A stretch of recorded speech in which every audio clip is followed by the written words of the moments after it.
करें भाई voice confirm. Very good evening, good evening, good evening. सबको राधे राधे।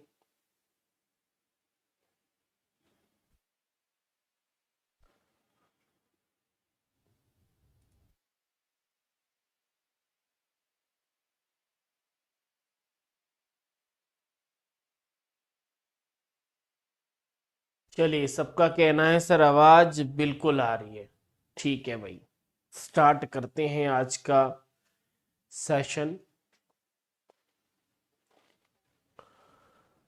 और आप सभी को पता है कि हम जिस टॉपिक और कंसेप्ट को पढ़ रहे हैं उसका नाम है सॉफ्टवेयर कंसेप्ट।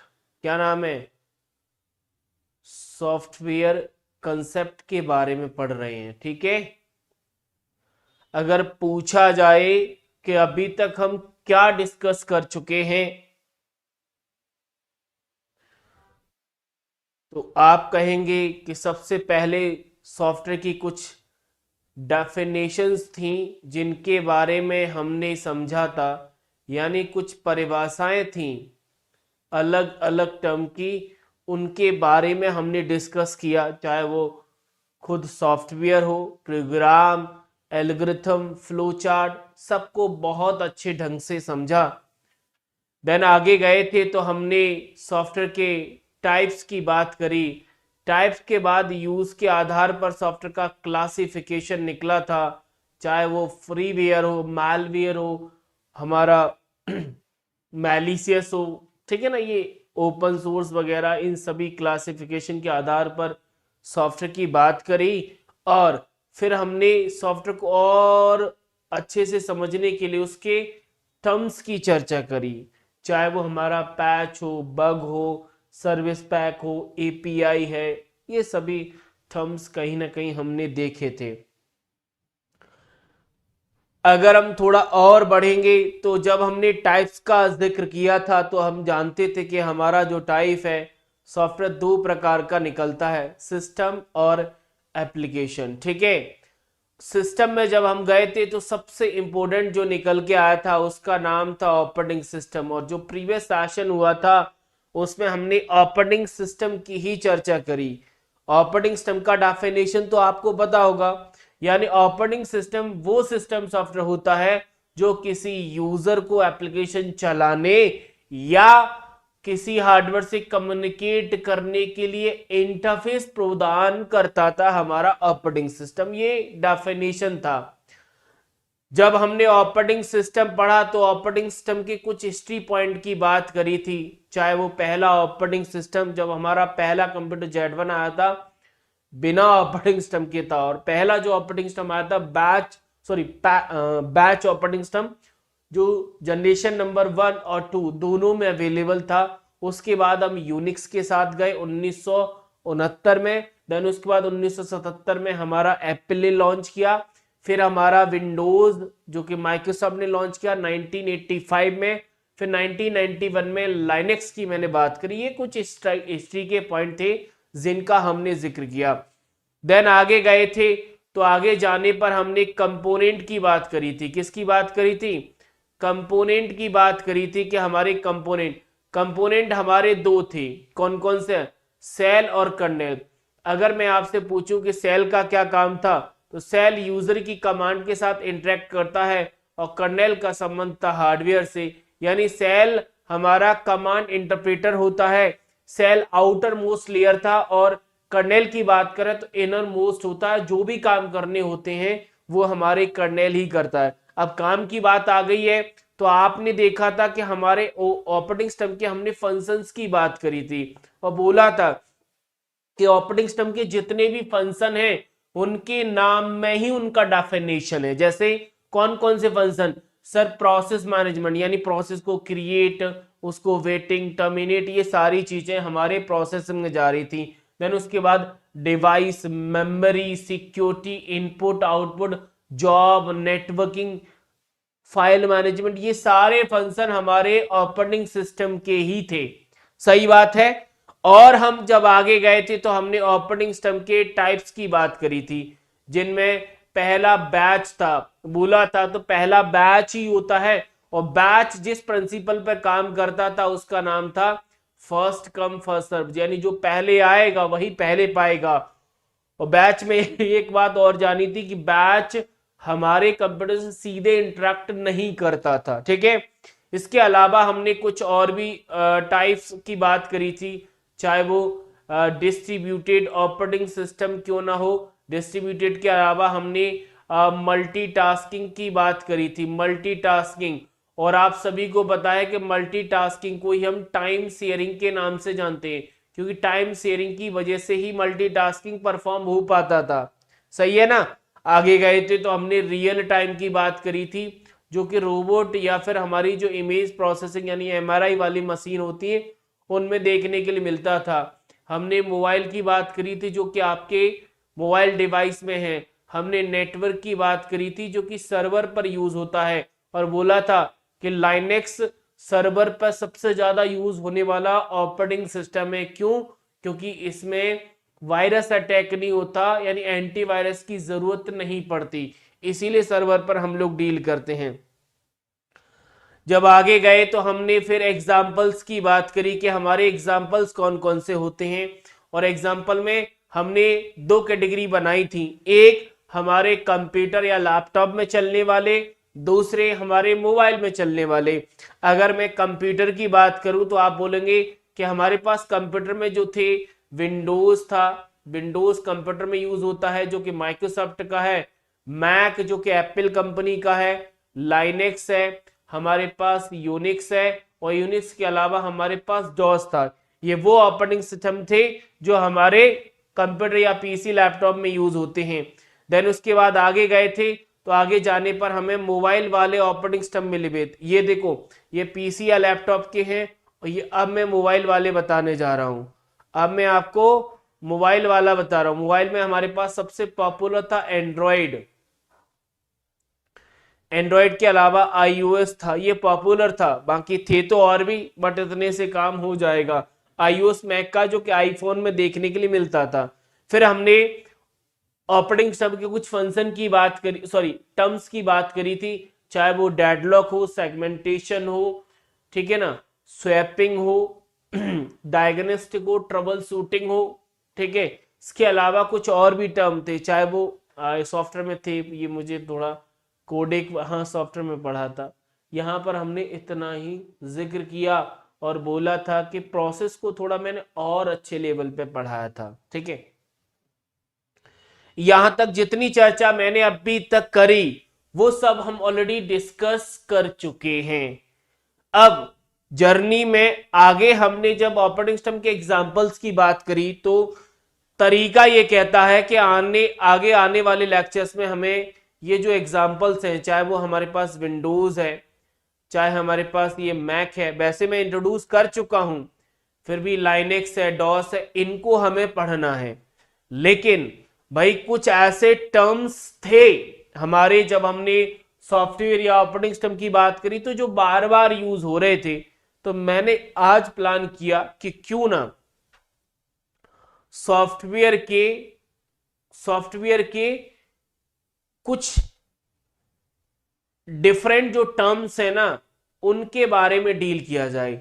लेकिन जब टर्म्स की बात आती है तब आपको हमेशा अपने माइंड में एक चीज बिठा लेनी है। क्यों? क्योंकि टर्म्स में ज्यादा कुछ नहीं होता। होता क्या है कि टर्म का नाम उसका यूज, टर्म का नाम उसका यूज, यही समझना होता है, इससे ज्यादा कुछ नहीं। तो अब आपको कॉपी पेन लेके बैठना है, जितना मैं बोलूं साथ ही साथ में कोशिश करना लिखने की। अगर आप पूरा ना लिख पाए तो टर्म जरूर लिख लेना, फिर बाकी जब पीडीएफ जो भी आपके पास सोर्स हो जहां से आप लिखते हैं तो फिर उसमें से डेफिनेशन को बाद में लिख लेना है, वीडियो को फिर से देख लो तो लिख लेना।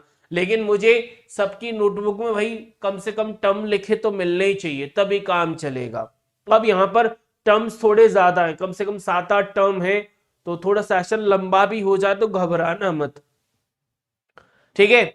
चलिए, सबसे पहला टर्म आता है, अगर हम टर्म्स की बात करें तो सबसे पहला टर्म डालिए जिसका नाम है ऑपरेटिंग सिस्टम के इंटरफेस। ऑपरेटिंग सिस्टम के यूजर इंटरफेस, ये लिखिए ऑपरेटिंग सिस्टम के यूजर इंटरफेस। क्या इसका डेफिनेशन क्लियर है? अगर मैं आपसे इसका डेफिनेशन या परिभाषा पूछूं तो आप बता सकते हैं? एक स्टूडेंट का मैसेज आ रहा है, थोड़ा बड़ा परेशान कॉल है, आई थिंक पेमेंट हुआ है, तो पेमेंट के बाद इशू होता है।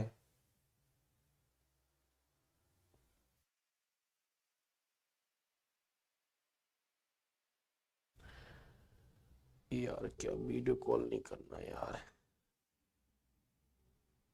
एक मिनट जस्ट वेट। आप जब तक डेफिनेशन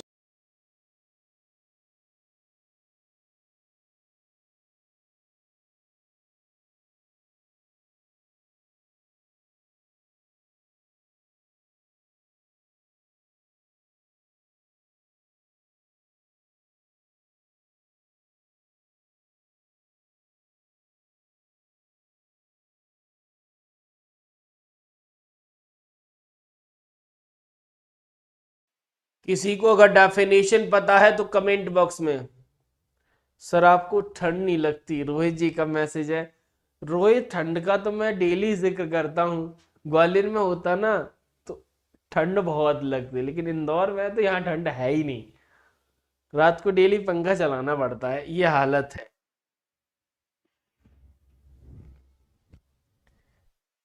ठीक है, क्लास में भी चल रहा है, ऐसी बात नहीं है, ये क्लास में ही चलाना पड़ता। कोई डेफिनेशन बताएगा इसकी? यूजर इंटरफेस क्या मतलब है? यानी यूजर इंटरफेस का मतलब है कि यूजर भाई जिस इंटरफेस पे काम कर पाता है ना, वही यूजर इंटरफेस है। यानी यूजर को जब कोई एप्लीकेशन चलाना है या किसी हार्डवेयर से इंटरेक्ट करना है, तो जो इंटरफेस हमारा ऑपरेटिंग सिस्टम देता था ना, वही यूजर इंटरफेस है। तो अगर एज अ डेफिनेशन लिखना चाहते हैं ना, तो यूजर जब कंप्यूटर से काम करना चाहता है, कंप्यूटर में क्या क्या काम करेगा भाई, कोई एप्लीकेशन ओपन करेगा या फिर कोई सॉफ्टवेयर से कम्युनिकेट करेगा, तो वही है। हाँ, कंप्यूटर से जब भी कोई कंप्यूटर पर जो भी काम करना है ना, तो जो मंच देगा ना, जो प्लेटफॉर्म देगा, वही हमारा यूजर इंटरफेस है। अब अलग अलग प्रकार के इंटरफेस होते हैं, जब मैं यहां पर एग्जांपल बताऊंगा ना, तब आपको समझेंगे कि हाँ सर सही कह रहे हैं। तो एक एक कर सभी इंटरफेस की बात करते हैं, थोड़े इंग्लिश में है, मैनेज करिएगा, मैं आपकी मदद करूंगा चीजों को एक्सप्लेन करने की। चलिए, तो यूजर की ये अलग अलग इंटरफेस है, मैं एक एक कर समझाता हूं, इंग्लिश देख के डरना मत, शॉर्ट सिंपल भी करूंगा मैं। पहला यूजर इंटरफेस जो लिखा हुआ है, उसका नाम है कमांड लाइन इंटरफेस, जिसे शॉर्ट में CLI या फिर कभी कभी इसे CUI के नाम से भी जाना जाता है। CUI यानी कैरेक्टर यूजर इंटरफेस, जब इस CUI बोला जाए तब कैरेक्टर यूजर इंटरफेस होता है। तो पहला जो इंटरफेस है वो CLI या फिर CUI, दो नाम है इसके। क्या काम करता है भाई? ऐसा इंटरफेस जिसपे कमांड लिखी जाए फॉर अ किसी, भाई किसी ऐसे लिखो, हिंदी में लिखो, नहीं तो आप गड़बड़ कर दोगे। देखो, पहला लिखो, पहला यहां पर नाम लिखना है, मैं बता देता हूं। पहला लिखो CLI, ठीक है ना, इसी को हम CUI भी कहते हैं, ठीक है। CLI का फुल फॉर्म यहां पे लिखो, कमांड लाइन इंटरफेस, और यहां पर लिखो कैरेक्टर यूजर इंटरफेस। मैं शॉर्ट में लिख रहा हूं, आप फुल लिख लीजिएगा, ठीक है। क्या काम है? तो हिंदी में इसकी डेफिनेशन लिखो कि किसी भी काम को करने के लिए कमांड दी जाती है, वो हमारा कमांड लाइन या फिर कैरेक्टर यूजर इंटरफेस होता है। यानी कोई भी काम करना है, किसी भी काम को करने के लिए, काम को करने के लिए कमांड दी जाए,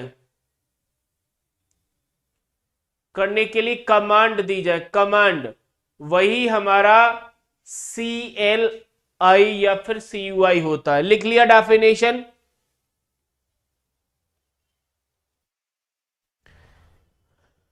अब पूछा ये जाता है कि ये जो हमारे पास CLI है और CUI, ये एक्चुअली हम यूज कहां पे करते हैं, मतलब इनका ऐसा भाई कोई तो इंटरफेस होगा जहां पर हम इसका यूज कर रहे होंगे, तो वो लिखिए। अगर पूछा जाए कि ये CLI कहां यूज होता है, एग्जांपल, तो डॉस, डॉस में हम लोग कमांड ही लिखते हैं।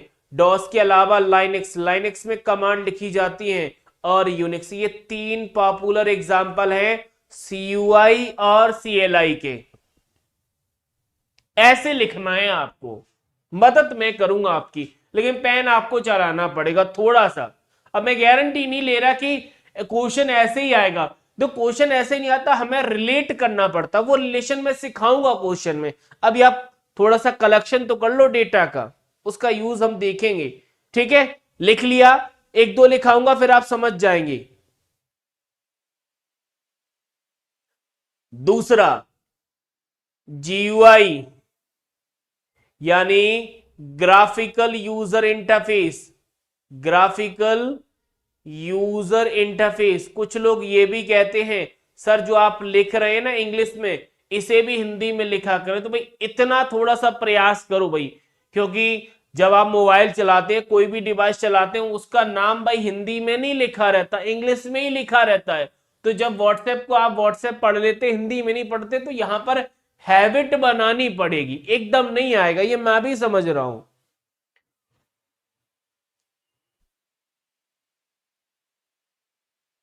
क्या डेफिनेशन है इसकी, यानी ऐसा यूजर जो आइकॉन पर काम करता है।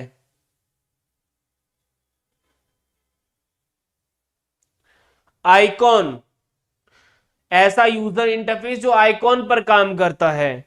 आइकॉन कहां कहां मिलेगा ये, तो इसके एग्जांपल्स अगर पूछे जाएं तो ये हमारे विंडोज ऑपरेटिंग सिस्टम में मिलता है, विंडोज। ये हमारे मैक में मिलता है। हमारा जो एंड्रॉयड है ना, जो आप मोबाइल में चलाते हो, वो भी इसी में आता है। हमारा जो मोबाइल है ना, वो भी इसी में देखा जाता है। विंडोज, मैक, एंड्रॉयड, ये हमारे GUI के एग्जांपल्स हैं। दो सबसे इंपॉर्टेंट हैं, एग्जाम में यही आते हैं, यही दो। देखो ज्यादा लिखे या ना लिखे, इन दोनों के बारे में आपकी नोटबुक या डायरी में जरूर लिखा होना चाहिए। चेक करूंगा मैं कल कि आपने लिखा कि नहीं लिखा। बाकी जो इंटरफेस है ना इसके बाद, वो मतलब ऐसा है कि आपको एक बार सिर्फ नाम से आने चाहिए, क्योंकि कुछ ऐसी भी डिवाइसेस हैं जो दूसरे इंटरफेस पे भी काम करती हैं। ये तो पॉपुलर है ही, क्योंकि हमारे आसपास हम कहीं ना कहीं इलेक्ट्रॉनिक डिवाइसेस में घिरे हुए हैं, तो हमें कम से कम पता होने चाहिए। जैसे ATM है, तो ATM में भाई किस प्रकार का यूजर इंटरफेस यूज होता है, ये पता होना चाहिए। इसीलिए मैं बाकी पढ़ा रहा हूं, एग्जाम के पॉइंट ऑफ व्यू से यही जरूरी है। बट नॉलेज और क्वेश्चन को बहुत अच्छे से करने के लिए बाकी काम में आएंगे, तो उनको तो भाई सिर्फ समझना है, समय मिले तो लिख लीजिए, कर नहीं मिले तो कोई परेशानी वाला विषय नहीं है। अगला तीसरा, तीसरा क्या है, मेनू Meenu driver, Meenu driven interface, यानी ऐसा इंटरफेस जहां पर मल्टीपल ऑप्शन रहते हैं। मीनू का मतलब ही होता है ऑप्शन। आपने जब रेस्टोरेंट में जाते हैं, किसी होटल में जाते हैं ना, पहले मांगते हैं मीनू कार्ड लेके आओ। क्यों मांगते हैं, क्योंकि उसमें हर चीज के ऑप्शन है। रोटी भी 10-15 प्रकार की मिलती हैं, सब्जी के तो प्रकार है ही, इसका कोई तोड़ नहीं है। ठीक है ना, पिज्जा मांगने जाओ ना तो इतने प्रकार के हैं कि अगर टमाटर डाला तो एक नया वेरिएंट बन गया, तो अलग अलग है। ऐसे ही मीनू जो ऑप्शन पे काम कर, मीनू का मतलब ही होता है ऑप्शन। आपको याद हो तो हम अपने जैसे माउस में क्लिक पढ़ते थे, एक लेफ्ट है जो सीधी हो जाती है, लेकिन राइट क्लिक की जब बात करते हैं ना, तो राइट क्लिक हमारे मीनू की ही बात करता है, यानी हमारे सामने मल्टीपल ऑप्शन खोलता है। किसी भी सेलेक्टेड आइटम पर जब राइट क्लिक किया जाएगा तो वहां पर मल्टीपल ऑप्शन आएंगे, वो यही मीनू की बात कर रहा है। अब ये इंटरफेस एक्चुअली में आप कहां देख सकते हो, तो उसके लिए बहुत अच्छा एग्जांपल है। जब आप पुराने मोबाइल की बात करेंगे, पुराना मोबाइल यानी कीपैड वाला, वहां पर इसका यूज देखने के लिए मिलेगा। या फिर जो हमारे एटीएम से ना, एटीएम, वहां पर हमें मीनू मिलता है, मीनू। सब्जी, बिल्कुल। आगे जाते हैं, नेक्स्ट है हमारे पास टच सरफेस। अब टच में तो जानते हैं, टच का मतलब है कि ऐसा जहां पर यूजर स्क्रीन के माध्यम से कम्युनिकेट कर पाता है, स्क्रीन से। और टच का भाई, टच स्क्रीन की जो टेक्नोलॉजी है ना, रेसिस्टिव, कैपेसिटिव, एसएडब्ल्यू, इंफ्रारेड, वो डिपेंड करता है कैसे। टच स्क्रीन में तो आपके पास जो डिवाइस है ना, स्मार्टफोन, वो सबसे बेहतरीन है, तो वो भी एक इंटरफेस होता है। एक इंटरफेस होता है वॉइस यूजर इंटरफेस, यानी वॉइस मतलब जो जिसके लिए मतलब कोई भी काम करने के लिए कमांड दी जाती है, वो भी वॉइस में, यानी ऐसी डिवाइस जिस पे कमांड आवाज के द्वारा दी जाए, वो वॉइस यूजर इंटरफेस में आता है। अब इसके कई एग्जांपल्स हैं आपके मोबाइल में। गूगल असिस्टेंट है, गूगल असिस्टेंट को हम बोलकर कमांड देते हैं।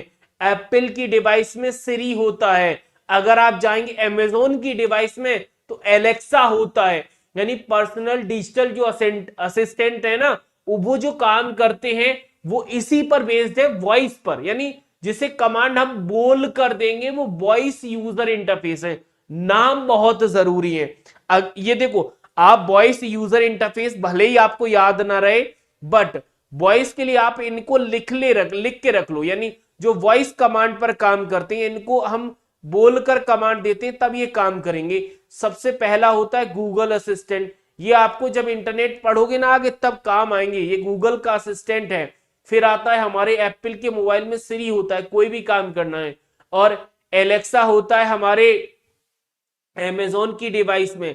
ऐसी अगर आप माइक्रोसॉफ्ट में जाएंगे तो माइक्रोसॉफ्ट में भी मिलता था जिसका नाम था कोर्टाना। माइक्रोसॉफ्ट में भी मिलता है कोर्टाना। इसको भी वॉइस कमांड के द्वारा सारे काम करा सकते हो, जो आपकी मर्जी। अब गूगल भी काम कर सकता है। गूगल पे आप इमेज पे कराइए, टेक्स्ट पे कराइए, वॉइस कराइए, जैसे करना गूगल कर देगा। तो मल्टी यूजर दे रहा है वो, ऐसा नहीं सिंगल यूजर काम कर रहा है। आगे जाएंगे, एक नेचुरल है, एक गेस्चर है, तो ये फिर अलग अलग हो जाते हैं। जैसे नेचुरल में क्या होता है, जितने भी चैट वूट है, एआई जो असिस्टेंट है ना, वो इसी पर काम करते हैं। जो टेक्स्ट और स्पीच, यानी बोलकर और टेक्स्ट लिखकर, गूगल इसका एग्जाम्पल हो सकता है। और कुछ गेस्चर होते हैं जो कि देखा जाए कि स्वैप, पिन या पिंच पर काम करेंगे। जैसे गूगल, हमारे मोबाइल में जो गूगल मैप है, गूगल मैप में कई तरीके हैं। आप उन्हें स्वैप कर सकते हैं, उन्हें पिंच कर सकते हो, बड़ा कर सकते हो, छोटा कर सकते हो, जैसे करना है वो हमारे गेस्चर में चले जाते हैं। तो ये कैसे यूजर इंटरफेस है जो अलग अलग तरीके से यूजर किसी भी डिवाइस से कम्युनिकेट कर पाता है। तो यहां पर पहला कंसेप्ट हमारा फिनिश हो जाता है, जिसका नाम है यूजर इंटरफेस। क्लियर? चलिए अब चलते हैं आगे। दूसरा कंसेप्ट लिखो, बूटिंग। दूसरा कंसेप्ट लिखो, क्या नाम है? बूटिंग। कम से कम हेडिंग तो डाल ही लो, बूटिंग। बूटिंग क्या मतलब है इसका? डेफिनेशन, सबसे पहले तो डेफिनेशन ही समझना है। तो बूटिंग का मतलब है कि हमारा कंप्यूटर जब चालू होता है, यानी कंप्यूटर चालू होने की प्रोसेस को हम बूटिंग कहते हैं। अब कुछ लोग ये कहेंगे कि बूटिंग में चालू की प्रोसेस तो आ रही है, लेकिन एक्चुअली में अगर डेफिनेशन देखी जाए तो क्या है, यानी अगर सिंपल शब्दों में बोलूं तो चालू हमें कैसे पता चलता है कि हमारा सिस्टम चालू हो गया है, और पहला स्टेप क्या होता है? तो आपको बताया कि जब भी हम किसी पीसी, लैपटॉप या किसी भी डिवाइस को चालू करते तो बूटिंग का सबसे पहला स्टेप होता है कि पावर ऑन बटन प्रेस करो। भाई जिस बटन से चालू होगा उस प्रोसेस को हम दबा दें, उसके बाद हमारे कंप्यूटर की जो पहली स्क्रीन आ जाए उसके बीच की प्रोसेस ही बूटिंग कहलाती है। क्यों? क्योंकि हमने बटन दबाया, इसका मतलब चालू हो रहा है। और हमें कब पता चलेगा कि चालू हो गया? तो हमारे सामने जो पहली स्क्रीन आएगी ना, डेस्कटॉप, तब पता चलता है कि हाँ अब चालू हो गया है। तो आप बूटिंग की प्रोसेस को कंप्लीटली लिखना चाहते हैं तो लिखने का शॉर्ट डेफिनेशन है कि कंप्यूटर चालू होने की प्रोसेस बूटिंग है। लिखना है ना, कंप्यूटर चालू होने की, कंप्यूटर चालू होने की प्रोसेस, होने की जो प्रक्रिया है उसे बूटिंग कहते हैं। अब शॉर्ट में लिखना है तो ये लिखो, power on button, power on button press कर दो, ठीक है। और पावर ऑन बटन जैसे ही हम लोग प्रेस करते हैं तो हमारे सामने डेस्कटॉप आता है, जो पहली स्क्रीन होती है। क्या आता है? डेस्कटॉप आता है, जो पहली स्क्रीन होती है। अब इसके बीच का जो प्रोसेस है ना, ये वाला, इसी को बूटिंग बोला जाता है।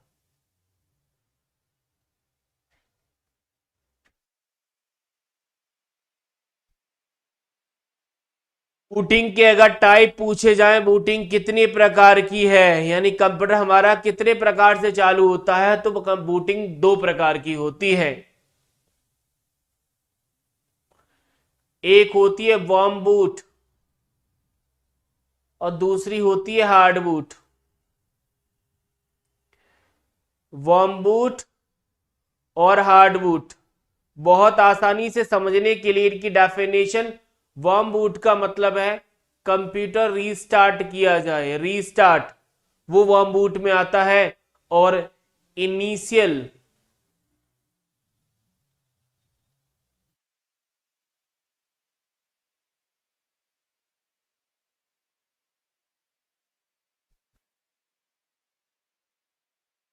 सिर्फ एक बूटिंग को रखना है बस अपने पास। वर्म, वर्म का मतलब रीस्टार्ट। अच्छा, रीस्टार्ट कब होता है? कब होता है रीस्टार्ट? रीस्टार्ट का मतलब जानते हैं, यानी हमारा कंप्यूटर चालू है, उसे बंद करके चालू करना, दिस इज अ रीस्टार्ट, यही तो है। रीस्टार्ट के लिए मोस्ट ऑफ द केस में जो हम यूज करते हैं वो शॉर्टकट की या power on button, shut down button में रीस्टार्ट यूज करते हैं। यानी एक की आती है अल्ट कंट्रोल प्लस एक्स या डिलीट, जहां से आप, या की स्टॉक, अक्सर की स्टॉक ही बोला जाता है।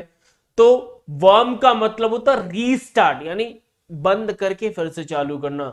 अब कंप्यूटर आपने बंद कर दिया इसे, और जो हार्ड बूट होता है ना, इसे हम पावर ऑफ कर, यानी पावर, अगर आप पावर को कट कर देते हैं, यानी जो मेन पावर आ रही है उसका कनेक्शन ब्रेक कर देते हैं, फिर चालू किया जाता है, तो उसे हार्ड बूट कहते हैं।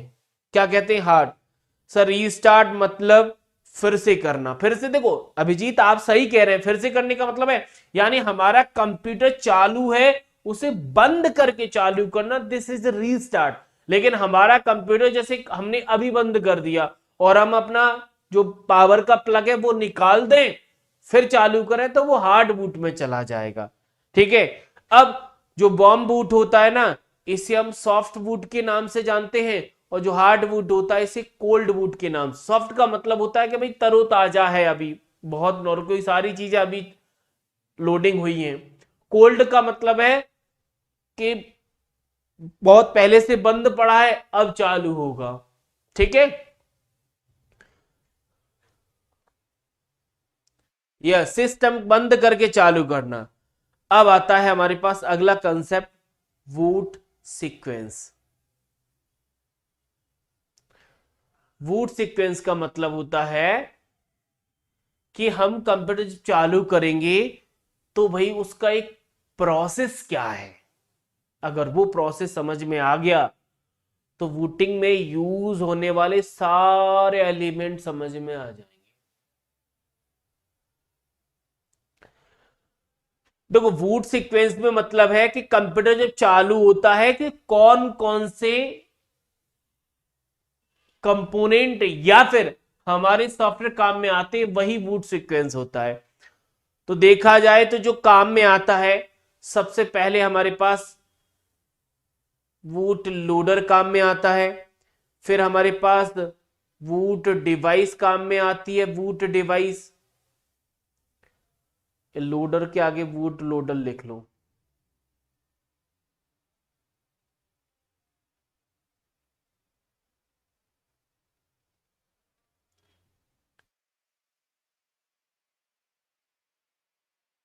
क्लियर है?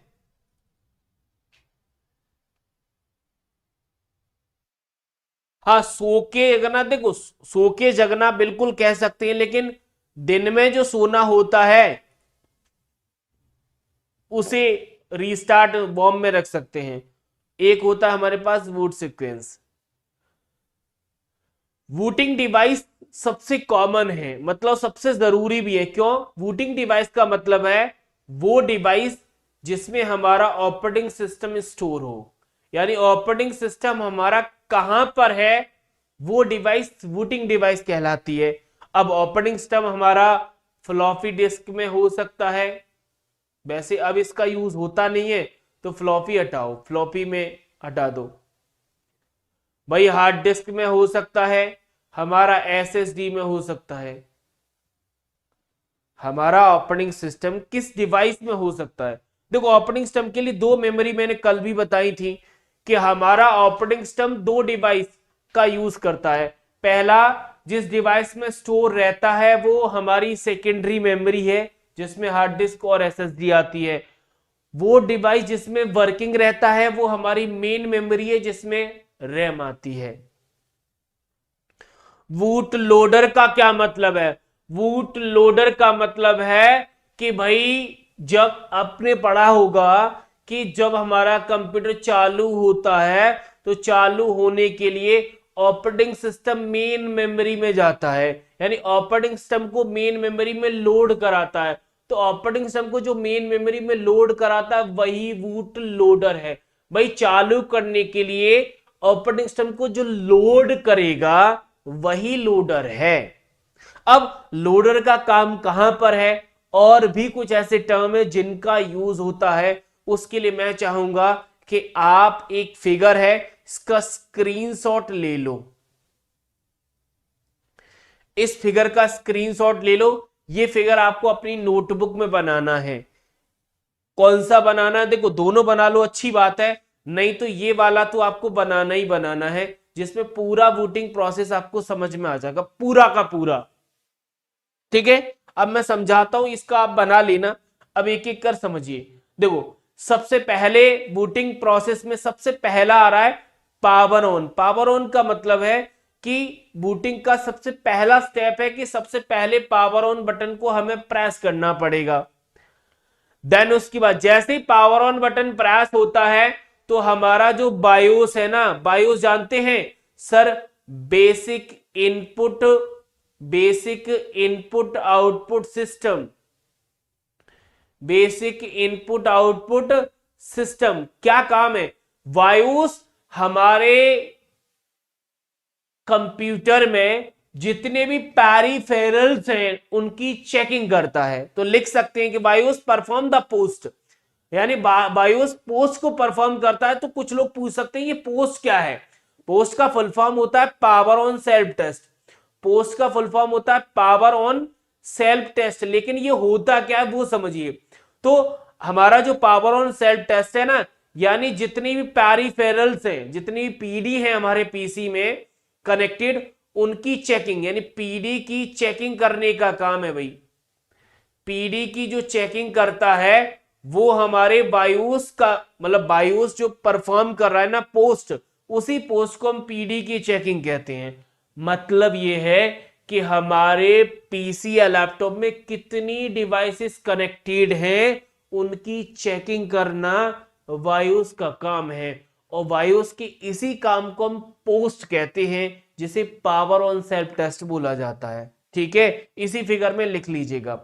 दूसरा, जैसे ही बायोस ये सिग्नल देता है कि जितनी भी डिवाइसेस कनेक्टेड है सब कनेक्टेड, मतलब सब कनेक्टिविटी के लिए सेटिस्फाई है, राजी, उनका कनेक्शन बहुत बढ़िया है, तो सीधी रिक्वेस्ट एमबीआर को दे देता है। एमबीआर क्या काम है? तो एमबीआर के आगे लिखो, ये होता है मास्टर बूट रिकॉर्ड। इसका काम है master boot record. Master boot record का मतलब है, ये डेफिनेशन है, एमबीआर का फुल फॉर्म होता है मास्टर बूट रिकॉर्ड। मास्टर, अब देखो एमबीआर में क्या है कि मास्टर, ये जो एमबीआर है ना, अगर मैं थोड़ा और बताऊं, मास्टर बूट रिकॉर्ड तो देख लिया, ये हमारे हार्ड डिस्क का यानी एचडीडी का फर्स्ट पार्ट होता है, यानी पहले पार्ट में इंस्टॉल होता है, फर्स्ट पार्ट में इंस्टॉल होता है। तो हार्ड डिस्क का जो पहला पार्ट है वो एमबीआर है, यानी एमबीआर जो वोटिंग रिकॉर्ड है ना, वोटिंग देखो, मास्टर वोट रिकॉर्ड का मतलब क्या है कि वोटिंग करने के लिए जिन जिन रिकॉर्ड की जरूरत होगी, जिन जिन फाइल की जरूरत होगी ना, यानी बोला जाए सिंपल वे में सेटिंग, कि भाई किससे कौन सी फाइल लेनी है, किनसे क्या काम कराना है वोटिंग में, ये मास्टर वोट रिकॉर्ड बताता है। अब इसी सीक्वेंस में लगे हाथ हमारे पास मैसेज चला जाता है सीएमओएस के पास और वोट स्टेप लोडर के पास, यानी एमबीआर के दो काम निकल के आते हैं। पहला, ये रिक्वेस्ट भेजता है सीएमओएस के पास, इसीलिए एमबीआर के बगल में मैंने सीएमओएस लिखा है। अब कुछ लोग कहेंगे कि सर सीएमओएस का क्या इसमें रोल है, तो आपको याद हो सीएमओएस को हमने कहां पढ़ा था, तो सीएमओएस को हमने पढ़ा था अपने कंप्यूटर सिस्टम में, हमारे मदरबोर्ड के कंपोनेंट की बात करी थी, तो वहां पर सीएमओएस के बारे में मैंने जिक्र किया था और सीएमओएस के दो टर्म समझाए थे। पहला ये मेमोरी होता है, पहला ये मेमोरी है और दूसरा हमारा ये बैटरी है। ये दो शब्द बताए थे, बैटरी है तो साउथ ब्रिज को पावर देता है और मेमोरी है तो वोट सेटिंग को, जो वोटिंग की सेटिंग है ना, उनको स्टोर करने का काम यही करता है। तो एमबीआर का इतना काम है कि वोटिंग की सेटिंग दे देगा भाई, और लोडर के पास रिक्वेस्ट भेज देगा ये एमबीआर कि भाई सारे वोटिंग फाइल उठा लो जिन जिन की जरूरत है। एमबीआर के दो काम निकल के आते हैं, सीएमओ से वोटिंग की सेटिंग लेना और वोट लोडर को मैसेज देना कि भाई वोटिंग फाइल ले लो।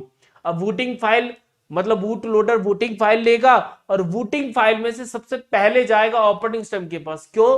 क्योंकि सबसे जरूरी सॉफ्टवेयर तो ऑपरेटिंग सिस्टम है, क्योंकि मंच तो वही तैयार करेगा। तो मंच तैयार करने के लिए ऑपरेटिंग सिस्टम लोड होगा, लेकिन आप ये भी जानते हैं कि ऑपरेटिंग सिस्टम का सबसे मेन जो कंपोनेंट है वो कर्नेल है, इसीलिए वोट फाइल के बाद सबसे पहले कर्नेल की ही लोडिंग होगी, उसके बाद हमारा ऑपरेटिंग सिस्टम रन होगा, क्योंकि कर्नेल ही ऑपरेटिंग सिस्टम का सबसे मेन कंपोनेंट है, वही रनिंग में आता है। और जैसे ही हमारा ऑपरेटिंग सिस्टम चालू हो जाता है तो इस डेस्कटॉप से पहले, यहां डेस्कटॉप से पहले यूजर ऑथेंटिकेशन आता है, यूजर ऑथेंटिकेशन आता है। यानी अगर आपके कंप्यूटर लैपटॉप में यूजर है तो यूजर की विंडो आएगी कि आपको किस यूजर में जाना है, किसी यूजर पे पासवर्ड लगाए तो पासवर्ड भी आएगा, देन उसके बाद डेस्कटॉप आता है। तो ये कंप्लीट प्रोसेस है वोटिंग की। मैंने यहां पर हर एक टर्म को समझाया, आपको कैसे याद रखना है, इसी सीक्वेंस में याद रखना। अब सवाल यह है कि क्वेश्चन कैसे आता है, क्वेश्चन ये आता है जैसे एमबीआर का यूज कहां होता है, या फिर बोला जाए कि बूट लोडर का यूज कहां है, या बायोस का यूज कहां है, बायोस क्या करता है, सीएमओस का कहां यूज होता है, ये एग्जाम में क्वेश्चन आते हैं। बस इतना सा है, ज्यादा डीप में घुसने की जरूरत नहीं है, क्योंकि फिर तो घुसोगे तो और ज्यादा डीप चलते चले जाएंगे, हमें उतनी जरूरत नहीं पड़ती। क्यों? क्योंकि भाई जब हमारा सिस्टम कॉन्फ़िगरेशन हो जाता है तो भाई सिस्टम की यूटिलिटीज भी आ जाती हैं, ऑपरेटिंग सिस्टम की, क्योंकि भाई सिस्टम के लिए जरूरी यूटिलिटीज भी हैं तो वो भी रनिंग में चलती हैं, तो इन पर हमें इतनी जानने की जरूरत नहीं है। दूसरा फिगर भी काम आ सकता है, लेकिन ये वाला फिगर अगर आप समझ जाओगे तो पहले वाले फिगर की जरूरत नहीं पड़ेगी। ठीक है, तो यहां पर हो जाता है हमारा वोटिंग यानी सेकेंड टर्म फिनिश। नहीं, वोटिंग से क्वेश्चन पूछे जा सकते हैं, ऐसा नहीं बहुत सारे, एक क्वेश्चन आता है यार, लेकिन कभी किस फॉर्म में आ जाए इसका भरोसा नहीं है, इसीलिए कंप्लीट समझा जाता है। ठीक है, अब ये प्रोसेस भाई आपके पास लैपटॉप पीसी है ना, तो ये वोटिंग के प्रोसेस को कंप्लीटली आप फील करोगे, पावर ऑन बटन आप प्रेस करोगे, उसके बाद ये ऑपरेटिंग सिस्टम वगैरह तो आप देख नहीं पाते, लेकिन डेस्कटॉप से पहले आप यूजर ऑथेंटिकेशन जरूर देख पाते हैं कि पहले यूजर का सिलेक्शन करो, अगर पासवर्ड लगा तो पासवर्ड डालते हैं तब डेस्कटॉप आता है। तो कुछ चीजें आप फील करेंगे, प्रैक्टिकल करेंगे, लेकिन कुछ चीजें तो जस्ट समझनी है कि हाँ बटन प्रेस कर दिया बायोस काम कर रहा होगा, तो ये तो हमें को सोच के चलना पड़ेगा भाई, सॉफ्टवेयर का काम ही इसे फील किया जाता है। अब चलते हैं अगले टर्म पर जिसका नाम है सिस्टम कॉल। इस टर्म को दो बार बोलिए और दो बार बोलने से डेफिनेशन अपने आप क्लियर हो जाएगी। सिस्टम कॉल,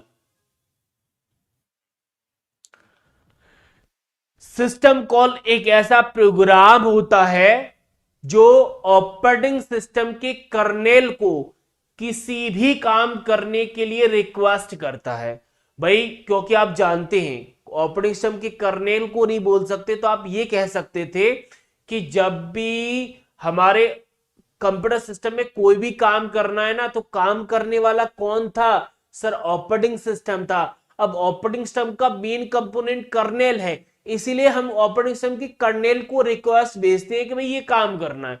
तो भाई जब भी कर्नेल से कोई भी काम कराना है, तो जो कॉल करे जाते हैं, जो रिक्वेस्ट करी जाती है, जो कमांड भेजी जाती है, वही सिस्टम कॉल है। अब सवाल ये आता है कि भाई किस प्रकार के कॉल होंगे? तो किस प्रकार के कॉल के लिए मुझे ये बताइए कि हमारा जो कर्नेल था वो क्या क्या करता था, या फिर ये बोल सकता हूं मैं कि जो ऑपरेटिंग सिस्टम हमने पढ़ा था ना, ऑपरेटिंग सिस्टम के क्या क्या काम थे। तो वही फंक्शन ऑपरेटिंग सिस्टम की मैं बात कर रहा हूं। मैंने बोला था सिर्फ हेडिंग काम में आएंगी। बताइए एक आध काम अगर आपको याद हो, एक आध काम मैं पूछना चाहता हूं। बाकी थोड़ा सा इसमें सेंटेंस में और लिखा हुआ से पढ़ देता हूं, जिनको अभी सिस्टम कॉल का डेफिनेशन समझ में नहीं आया वो यहां से समझ जाएंगे। थोड़ा प्रैक्टिकल लिखा हुआ है। क्या लिखा है अभी देखो।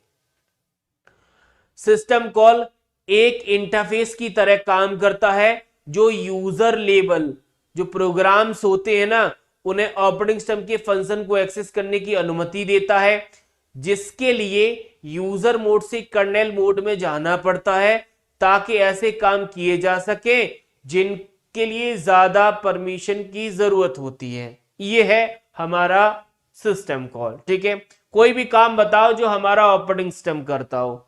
इतनी शांति सी छा जाती है। पावर क्या है? अच्छा वो पावर ऑन लिखा था। कोई भी काम बता नहीं पा रहे ना, क्या बात, क्या बोलूं यार। भाई कोई भी काम बताओ जो ऑपरेटिंग सिस्टम करता है। सर प्रोसेस मैनेज करता है, मेमोरी मैनेजमेंट है, डिवाइस मैनेजमेंट है, इनपुट आउटपुट है, सिक्योरिटी है, फाइल मैनेजमेंट है। तो ये नहीं बता पा रहे, किसी एक को बोल देते यार, कैसे काम चलेगा? टीप कर बता दो। लिखा तो था ना आपके पास, कल मैंने बोला था सिर्फ हेडिंग लिखिएगा, फंक्शन की सिर्फ heading. Process management, memory management, device, input output, file, security, network, job, ये बोले थे ना ये लिखने हैं। फिर क्यों नहीं लिखे? और लिखे तो बताए क्यों नहीं?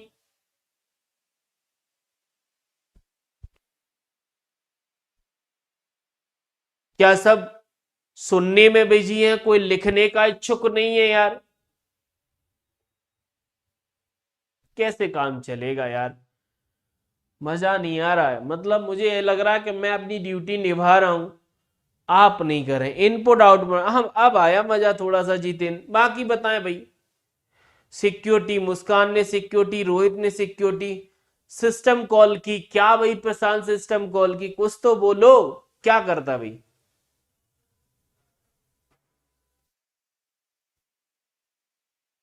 शेड्यूलिंग मैनेजमेंट, हाँ ये हुई ना बात।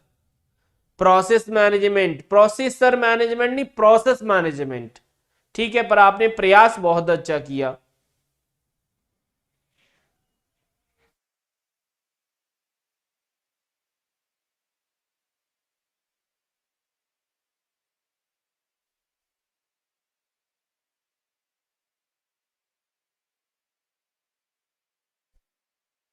यानी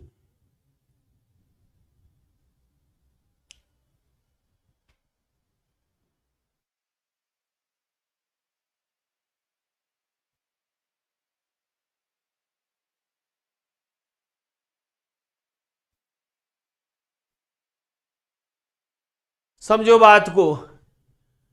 जब भी कर्नेल से कोई भी काम करवाना है, तो उसके लिए एक सर्विस रिक्वेस्ट करी जाती कि भाई ये काम करना है। अब उस कीवर्ड के बारे में हमें जानना है कि अगर कोई प्रोसेस क्रिएट करनी है तो कौन सा सिस्टम कॉल जाता है, अगर प्रोसेस को बंद करना है तो सिस्टम कॉल कौन सा जाता है। समझ रहे हो नहीं? यानी कैसे बोलोगे भाई कि हाँ ये काम करना है, तो उसके लिए कैटेगरी को अलग अलग किया जाना है। अब यहां पर थोड़ा सा उनकी जरूरत है जिनको थोड़ा अच्छे नंबर लाने हैं। यहां तक सिस्टम कॉल की सिर्फ डेफिनेशन क्वालिफाई स्टूडेंट के लिए सफिशिएंट है, काम हो जाएगा। लेकिन थोड़ा सा मैं और जानना चाहता हूं, हमारे जो ऑपरेटिंग सिस्टम है ना, विंडोज हो गया, यूनिक्स और लाइनेक्स में सेम सिस्टम कॉल यूज किए जाते हैं। अब देखो, प्रोसेस मैनेजमेंट की अगर बात करें, प्रोसेस को मैनेज करना है, तो वही विंडोज ऑपरेटिंग सिस्टम में कौन से सिस्टम कॉल करे जाते हैं? सुनिए भाई, देखो, पहला सिस्टम कॉल है क्रिएट प्रोसेस। इसका मतलब है कि अगर प्रोसेस को क्रिएट करना है, प्रोसेस को क्रिएट करना है, तो मतलब जो सिस्टम कॉल भेजा जाता है ना, उसका नाम है क्रिएट प्रोसेस, ठीक है ना। ऐसे ही अगर किसी प्रोसेस को बंद करना है, तो जो सिस्टम कॉल किया जाता है एग्जिट प्रोसेस। अगर किसी प्रोसेस पर वेटिंग लगानी है, तो weight for a single object, ये हमारा वेटिंग वाला सिस्टम कॉल है जो विंडोज ऑपरेटिंग सिस्टम के लिए किए जाता है। अगर वही काम अगर आप लाइनेक्स और यूनिक्स ऑपरेटिंग सिस्टम का यूज कर रहे हैं और प्रोसेस पे काम करना है, तो किसी प्रोसेस को क्रिएट करना है, तो फॉर्क नाम का जो कॉल है ना, वो किया जाता है। एग्जिट का मतलब है किसी प्रोसेस को बंद करना है, और वेट का मतलब है किसी प्रोसेस पर वेट करना है। तो उस केस में हमारे ये सिस्टम कॉल करे जाते। समझ में आ रहा है ना? यानी अगर यूजर को कोई प्रोसेस क्रिएट करनी है, तो वो क्रिएट प्रोसेस नाम की रिक्वेस्ट भेजेगा कर्नेल पर, तब कर्नेल इस रिक्वेस्ट को डील करेगा। आपने कई जगह ये टोकन सिस्टम देखे होंगे भाई। आपने देखा है जैसे नाश्ते की दुकान पे जाते हैं, काउंटर से दो टोकन मिलते हैं, एक पीला मिलता है, एक लाल मिलता है। पीले का मतलब है कि जलेबी देनी, और लाल का मतलब ये देना, उस पर लिखा रहता है। तो ऐसे ही क्या है, यहां पर डिफाइन है कि भाई आपको ये काम करना है तो ये वाला रिक्वेस्ट करिए, ये काम करना है तो ये वाला कॉल करिए, तब समझ में आएगा कि उसे एक्चुअली में करना क्या है। समझ गए ना? ये जस्ट लाइक का कोडिंग सिस्टम की तरह काम करते हैं। अब अगर आप एक सिस्टम कॉल को समझ गए, तो बाकी को सिर्फ भाई याद ही रखना है। इसके अलावा सोचे कि सारे शॉर्ट तरीके हो। एग्जाम में क्वेश्चन क्या आता है, कभी कभी पूछा जाता, हमेशा नहीं पूछा जाता, कि इनमें से कौन सा एक प्रोसेस मैनेजमेंट सिस्टम कॉल नहीं है। यानी ऐसा सिस्टम कॉल बताएं जो प्रोसेस कॉन्फ़िगर नहीं है या प्रोसेस को कंट्रोल नहीं करता। ऐसा सिस्टम कॉल बताएं जो फाइल मैनेजमेंट में नहीं आता। ऐसा सिस्टम कॉल बताएं जो जिस डिवाइस मैनेजमेंट का है, तो है या नहीं है, ऐसे पूछे जाते हैं। तो एक बार सिर्फ रीड करना है, ज्यादा कुछ नहीं है। स्पेशल उनके लिए जरूरी जिनका टारगेट बड़ा है। देखो, अगर फाइल मैनेजमेंट करना चाहते हो, तो विंडोज में क्रिएट फाइल को क्रिएट करने के लिए, रीड के लिए, और कोई लिखना है तो राइट फाइल आता है। क्लोज हैंडल का मतलब है कि फाइल बंद करनी है, तो क्लोज हैंडल से फाइल बंद होती है। वही अगर लाइनेक्स यूनिक्स में आपको फाइल क्लोज करनी है, तो क्लोज नाम का ही सिस्टम कॉल होता है। ऐसे रिलेट होते हैं। एग्जामिनर अभी तक पहुंचा नहीं है वहां पर, वो ऐसे अभी तक पूछा नहीं है कि यूनिक्स लाइनेक्स में किसी फाइल को रीड करना है तो सिस्टम कॉल क्या होगा, ऐसा नहीं पूछा। अभी सिर्फ वैलिड इनवैलिड पूछ रहा है, बट वो कभी भी पहुंच सकता है, इसीलिए हमें थोड़ा सा डील करना पड़ेगा। अब ये सारे डिवाइस, जैसे डिवाइस मैनेजमेंट में जाओगे तो ये 3 सिस्टम कॉल है, ये हमारे यूनिक्स लाइनेक्स के। इंफॉर्मेशन मेंटेन में जाओगे तो ये तीनों मिले। कम्युनिकेशन में जाओगे तो ये 3 है। अगर आप प्रोडक्शन, जैसे सिक्योरिटी की बात करें, सिक्योरिटी मैनेजमेंट की बात करनी है, तो सिक्योरिटी मैनेजमेंट में हमारे पास 3 आते हैं। स्पेशली जो पूछे जाते हैं ना, वो लाइनेक्स यूनिक्स के पूछे जाते हैं। एक ch मोड होता है, u मास्क होता है, और ch ऑन होता है। ये कमांड से भी डिफाइन होते हैं, बट ये कॉल है किसी भी फाइल प्रोडक्शन के लिए। अगर यूनिक्स लाइनेक्स में आपको सिस्टम कॉल करनी है, तो ये 3 करे जाते हैं। ch मोड जो चेंज मोड की बात करता है, ये तो कुछ जैसे आगे बढ़ोगे ना तब आपको समझ में आएगा। ch ऑनर का मतलब जब किसी का यूजर चेंज करना हो, तो ये अलग अलग प्रकार के सिस्टम कॉल होते हैं। तो यहां पर हो जाता है हमारा तीसरा टर्म फिनिश, जिसका नाम था सिस्टम कॉल। सिस्टम कॉल का मतलब है कि यूजर को जब भी कोई काम करना है, तो रिक्वेस्ट कर्नेल पर भेजता है, तो उन कर्नेल पर भेजी गई रिक्वेस्ट को हम कोड करते हैं, जिन्हें हम सिस्टम कॉल कहते हैं। अब आता है चौथा टर्म, जिसका नाम था ट्रबल शूटिंग। वैसे इस ट्रबल शूटिंग को मैं सॉफ्टवेयर ऑपरेटिंग सिस्टम सब में डिफाइन कर चुका था। अच्छा, ट्रबल शूटिंग का डेफिनेशन क्या था? ट्रबल शूटिंग का डेफिनेशन था कि हमारे कंप्यूटर में कोई हार्डवेयर या सॉफ्टवेयर इशू है, उसे सही करने की प्रोसेस ट्रबल शूटिंग है। अब बात ये आती है कि हमारे कंप्यूटर में भाई इशू हो कौन कौन से सकते हैं जिससे हम समझ पाए कि हाँ ये ट्रबल शूटिंग है। समझ रहे? इशू मतलब समस्याएं, क्या क्या समस्या आती है। तो यहां पर मैं कुछ समस्याएं बताऊंगा, ये एग्जाम में नहीं आएंगी आपके में, लेकिन आप समझ पाएंगे कि हाँ ये भी प्रॉब्लम होती है और ये प्रॉब्लम अक्सर एग्जाम में एज अ प्रैक्टिकल क्वेश्चन बनती है। प्रैक्टिकल क्वेश्चन यानी सपोज दैट हमारा कंप्यूटर की स्क्रीन चिपक गई, तो एक प्रॉब्लम है। अब ये प्रॉब्लम आई तो ये प्रॉब्लम क्यों आई, कैसे सही होगी, कैसे पता चलेगा। और ऐसे अक्सर एग्जाम में क्वेश्चन एक दो फंस जाते हैं प्रैक्टिकल। मैं 100% नहीं कह सकता कि ट्रबल शूटिंग से ये आएगा ही आएगा, लेकिन ये हम जब सॉफ्टवेयर पढ़ रहे हैं ना उसको और थोड़ा सा सिंप्लीफाई करता है ये ट्रबल शूटिंग। तो एक एक समस्या को सुनिएगा और वो समस्या क्यों आ रही है, उसका समाधान क्या है, मैं दोनों चीजों की बात करूंगा। सबसे पहली समस्या कि कंप्यूटर स्टार्ट नहीं हो रहा है। कई बार आपने देखा होगा कि हमारा कंप्यूटर शुरू ही नहीं हो रहा, ये एक प्रॉब्लम है। अब इस प्रॉब्लम को सही करना ही ट्रबल शूटिंग है। समझ रहे हो ना?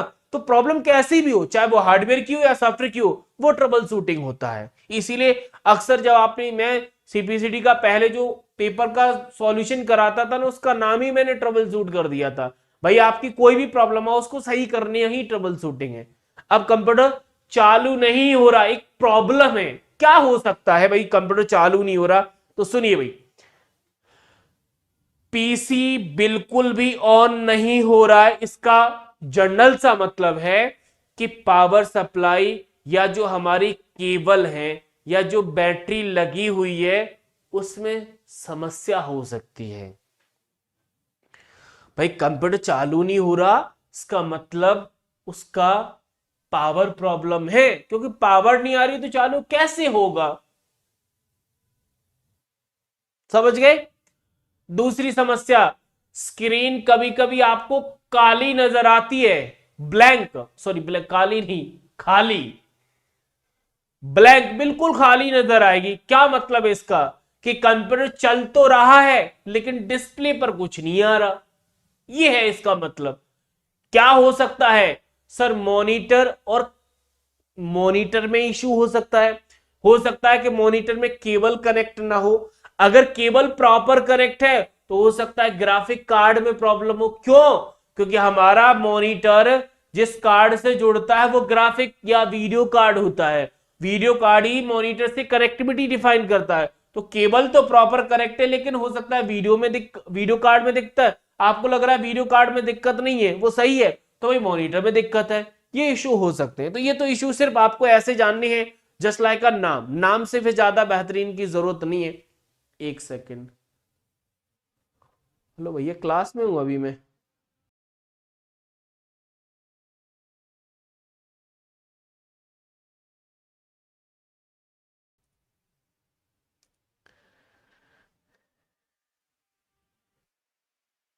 अगली प्रॉब्लम क्या है कि हमारा ऑपरेटिंग सिस्टम या सॉफ्टवेयर ठीक काम नहीं कर रहा है।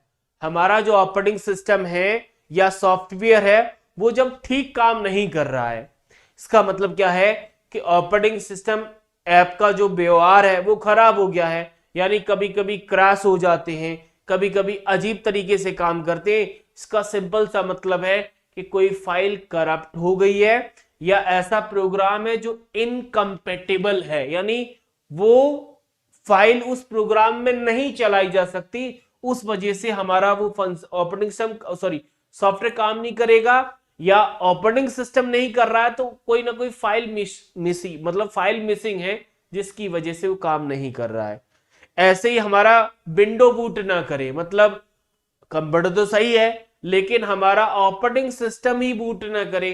तो ऑपरेटिंग सिस्टम अगर बूट नहीं करता तो उसके भी इशू है। जैसे हो सकता है बूटिंग फाइल ही करप्ट होगी हो, हमारा डिस्क, मतलब जिस डिवाइस में हमारा ऑपरेटिंग सिस्टम इंस्टॉल है वही एरर डिफाइन कर रहा हो, या कोई सिस्टम फाइल मिसिंग हो, तो उस केस में हमारा विंडो बूट नहीं करेगा। तो ऐसे ही कुछ अलग अलग बोला जाए प्रॉब्लम्स हैं, जैसे कभी कभी स्क्रीन चिपक जाती है। स्क्रीन अभी आपने देखा होगा, मेरे साथ ही कई बार होता है, तो मैं तो समझ गया हूं कि स्क्रीन कभी कभी चिपकने का मतलब है कि हमें जितनी रैम की जरूरत है वो ही नहीं है, यानी इनसफिशियंट रैम, मतलब रैम की एक्चुअली में मुझे जरूरत पड़ रही ज्यादा। जैसे मेरे लैपटॉप में 8 GB की रैम है, बट अगर मैं जब अभी काम कर रहा हूं ना तो 7 GB भरी हुई है। अगर कोई और प्रोग्राम ओपन कर लिया तो फिर क्या होगा, फिर भाई दिक्कत होगी। तो यही मेरे साथ होता है। कभी कभी कंप्यूटर स्लो होता है, तो कंप्यूटर स्लो होने के बहुत सारे रीजन है कि बैकग्राउंड में बहुत सारे एप्स चल रहे हैं, या फिर हमारा डिवाइस पुराना है, या एंटीवायरस इंस्टॉल है, या फिर हो सकता है कि हमारी जो रैम है ना वही स्लो है। तो ये हमारे कंप्यूटर स्लो होने के रीजंस हैं। एक और रीजन है, कंप्यूटर में बहुत तेज आवाज आ रही है। तो तेज आवाज आने का सिंपल सा मतलब है कि आपका फैन इशू, जब भी कंप्यूटर में तेज आवाज आए समझ जाना फैन इशू आ रहा है। एक और प्रॉब्लम है, कंप्यूटर ओवर हीट हो रहा है। ओवर हीट का मतलब जानते हैं, कंप्यूटर गर्म हो रहा है। जब कंप्यूटर गर्म होता है तो समझ जाना कि वहां पर हमारे सीपीयू पर लगा जो फैन है ना, जिसे हीट सिंक कहते हैं, वो खराब हो गया है। तो उस केस में हमारा कंप्यूटर ओवर हीटिंग देगा। स्लो इंटरनेट, स्लो इंटरनेट में भाई क्या मतलब कभी इंटरनेट की स्पीड कम आ रही हो तो क्या प्रॉब्लम हो सकती है। तो प्रॉब्लम का मतलब है कि राउटर में प्रॉब्लम हो सकती है, या सिग्नल वीक आ सकते हैं, या हमारे राउटर से बहुत सारी डिवाइसेस कनेक्टेड है, तो उस केस में हमारे पास स्लो इंटरनेट होता है। कभी कभी इंटरनेट ब्रेक हो जाता है, ड्रॉप हो जाता है, इसका मतलब है केबल टूट गई है, राउटर खराब हो गया है, या नेटवर्क की स्टेबिलिटी नहीं है। उस केस में एक और प्रॉब्लम है जो अक्सर फंसाती है, पूछी तो नहीं जाती बट जरूरी है, जैसे CMOS का एरर आ रहा है। CMOS, अच्छा CMOS का क्या काम था? तो CMOS हमारी बैटरी या फिर अभी बताया था कि मेमोरी की तरह काम करती है। बैटरी है तो वही पावर देगी साउथ ब्रिज को, और मेमोरी है तो हमारी सेटिंग, वायोस की सेटिंग और हमारा डेट एंड टाइम, इनको मेंटेन करके रखती है। तो अगर CMOS एरर आए, इसका मतलब हमारे में CMOS क्या कहते हैं, चेंज करने की जरूरत है। तो ऐसे कुछ प्रॉब्लम्स है ना, इन प्रॉब्लम में से जरूर आपने एक न एक फील करी होगी। ये पेपर में नहीं आता, बट हमारी डेली लाइफ या कभी कभी प्रैक्टिकल क्वेश्चन आ जाए उनके लिए जरूरी माना जाता है ये चौथा कंसेप्ट। अब हम चलते हैं नेक्स्ट कंसेप्ट, कंसेप्ट नंबर 5। ये वैसे तो मैंने सॉफ्टवेयर में पढ़ा दिया था, बट कुछ टर्म बचे हुए हैं जो मुझे पढ़ाने हैं, जिनका नाम है मैलवेयर। अच्छा, क्या था मैलवेयर? कमेंट बॉक्स में मैं जानना चाहता हूं, कमेंट बॉक्स में जानना चाहता हूं मैलवेयर क्या है। मैलवेयर वो सॉफ्टवेयर था जो हमारे कंप्यूटर को इन्फेक्ट करता है। इन्फेक्ट का मतलब प्रभावित करे किसी ना किसी तरीके से, वो मैलवेयर है। अब मैलवेयर को हम वायरस की तरह डील करते थे, क्योंकि मैलवेयर मतलब वायरस, क्योंकि वायरस आएगा तभी इन्फेक्ट करेगा, तभी प्रभावित करेगा। अब वायरस कौन कौन से आता है, कैसे कैसे आता है, वो मैं इस टेबल के माध्यम से समझाना चाहता हूं। सबसे पहला वायरस है, तो मुझे इसको बताने की जरूरत है नहीं, क्योंकि हमारे डेटा को डिलीट करे, करप्ट करे, सिस्टम को स्लो डाउन करे, प्रोग्राम जो करना चाह रहे वो ना करे। तो ये जस्ट लाइक जैसे मेरे पीसी में मुझे फील हो रहा है, एक्चुअल में मुझे पता नहीं है कि ऐसा हुआ है कि नहीं हुआ है। मेरे मोबाइल और लैपटॉप दोनों में ये प्रॉब्लम आ रही है। मेरे मोबाइल में क्या है कि करंट में 128 GB का स्पेस है, बट अगर आप देखेंगे ना तो 127 GB स्पेस भर चुका है। ठीक है, अब 127 GB का स्पेस भर चुका है। अगर किसी के साथ हुई हो तो जरूर बताइएगा, मैं थोड़ा सा शेयर करना चाहता हूं। 127 GB भर चुका है, सिर्फ कितना जीबी बचा हुआ है, यानी 811 MB फ्री है। अब कोई पूछता है सर आपके में बहुत ज्यादा डेटा होगा, तो डेटा में अगर कंपैरिजन करें तो इमेज 2 GB स्पेस ले रही है, ऑडियो लगभग कुछ MB में ले रहा है, वीडियो भी कुछ MB में ले रहा है, डॉक्यूमेंट भी कुछ MB में ले रहा है। यानी कुल मिला के अगर मैं अपनी डॉक्यूमेंट, फाइल, इमेज, वीडियो सबको कंपेयर करूं तो 3 जीबी का डेटा होगा। ठीक है, अब समझ में यह नहीं आ रहा है कि 127 में 3 जीबी अगर ये है तो बाकी कहां गया। अब कुछ लोग कह सकते हैं सर आपके में अनवांटेड ऐप होंगे, तो भाई वो भी नहीं है। मैं डेली भरता है, एक ऐप अनइंस्टॉल करता हूं, अब तो इतने ऐप रह गए हैं कि अगर मैं किसी को डिलीट करूंगा तो मुझे दूसरे दिन इंस्टॉल ही करना पड़ेगा। तो ये प्रॉब्लम है। और मैंने यही चीज ये मोबाइल अपने लैपटॉप में कनेक्ट किया डेटा लेने के लिए। मैं सोच रहा था डेटा ले लूं उसके बाद फॉर्मेट कर दूं। तो पहली बात तो लैपटॉप में ये कनेक्ट नहीं हो रहा, कनेक्ट हुआ भी था तो मैंने ओपन किया तो दिक्कत ये हुई, जिस प्रकार से इसमें स्पेस अपने आप भर रहा है ऐसे ही मेरे लैपटॉप में जो सी ड्राइव का स्पेस है ना प्रेजेंट में, मतलब टोटल 150 जीबी का सी ड्राइव है। और इसमें जब मैंने ये मोबाइल कनेक्ट किया था ना तब मेरे में 35 जीबी खाली था, 35 जीबी। अब क्या है कि मैं कम से कम इसमें से 10 जीबी डेटा सी ड्राइव में से खाली कर चुका हूं। और प्रेजेंट में मतलब 35 तो था जिसमें 10 जीबी मैंने खाली भी कर दिया। प्रेजेंट में मेरे पास जो फ्री स्पेस है ना वो 17 जीबी खाली है। अगर मैं इसको रिफ्रेश करूं तो हो सकता है 18 जीबी हो जाए खाली, हो सकता है कि 16 जीबी खाली हो जाए। मतलब कभी बढ़ता है कभी कम होता है, ये समझ में नहीं आ रहा एक्चुअली वो हो क्या रहा है। प्रॉब्लम का सॉल्यूशन देख, सर सिस्टम अपडेट से मेमोरी बंद हो बदल जाती है, ये क्या है कुछ? अगर किसी के साथ कुछ हुआ हो तो जरूर बताइएगा, मतलब ऐसी प्रॉब्लम।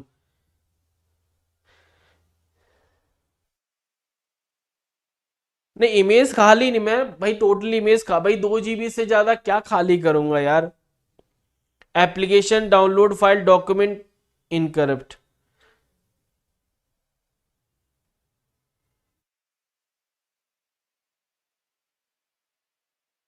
तो ये दिक्कत है।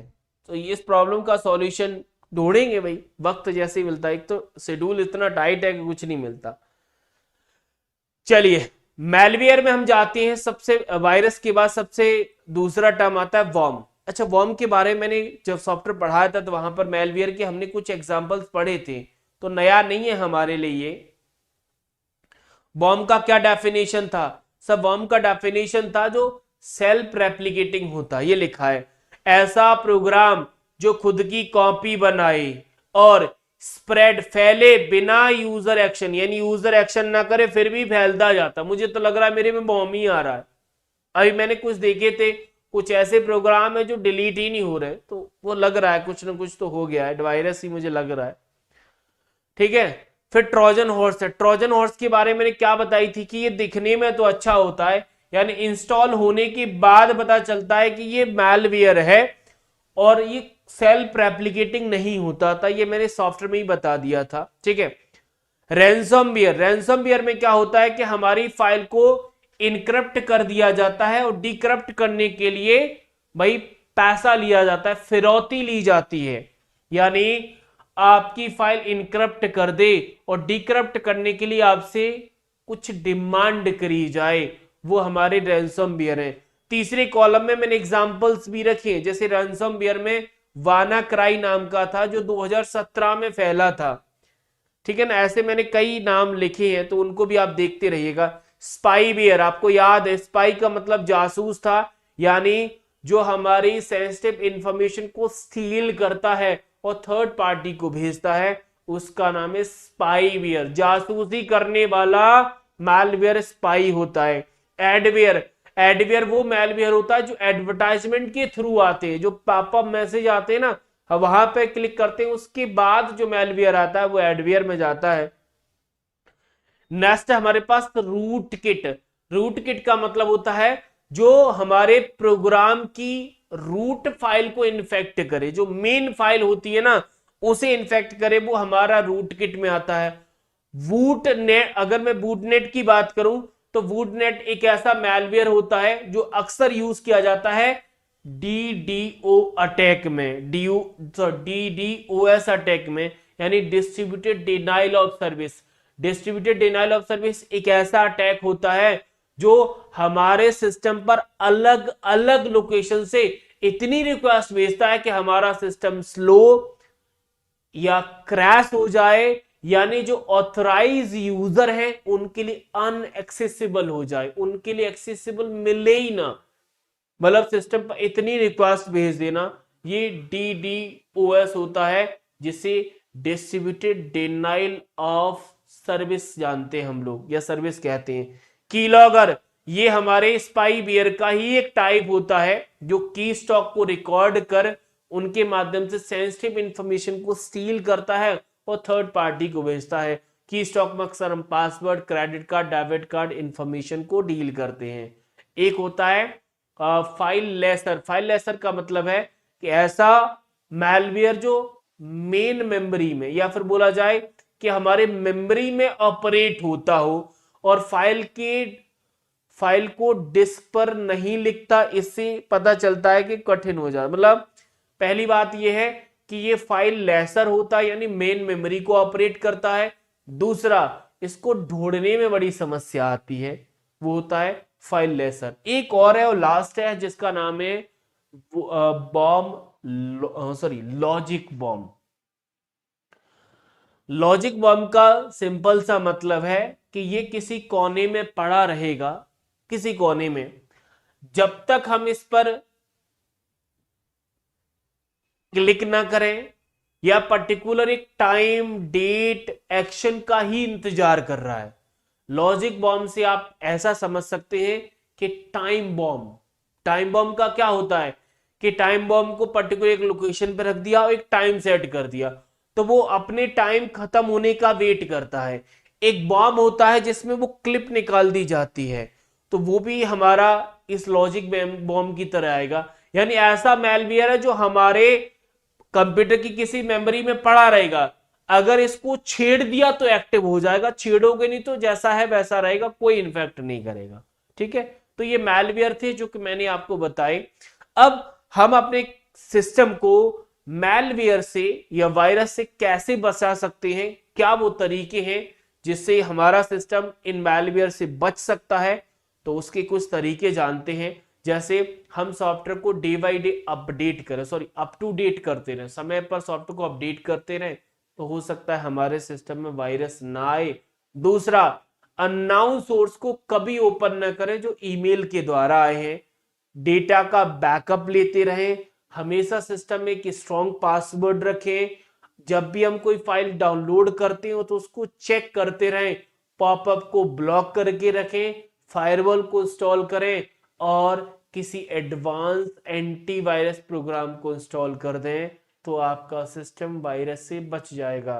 कुछ लोग ये सोच रहे होंगे, सर आपने तरीके तो बताए लेकिन आपने खुद ने यूज नहीं किया, आपके सिस्टम में आपको वायरस फील हो रहा है फिर भी यूज नहीं किया। क्या करूं भाई, वक्त ही इतना है कि समझ में नहीं आ रहा है, मतलब टाइम नहीं मिल पा रहा है मुझे। तरीके मुझे सारे पता है, ऐसी बात नहीं है, ठीक है ना।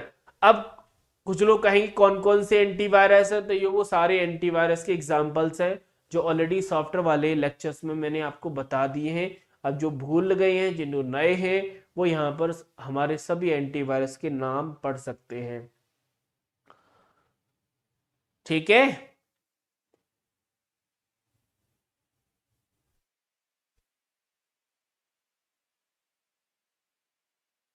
अब आता है next concept number I think 6।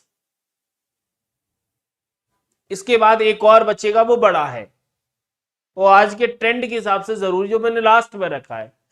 अब ये छोटा सा है, ये छोटा सा है, process of software installation and uninstallation. मतलब ये है कि हमारे कंप्यूटर में सॉफ्टवेयर को इंस्टॉल या अनइंस्टॉल करने का क्या प्रोसेस है, उसकी बात करनी है।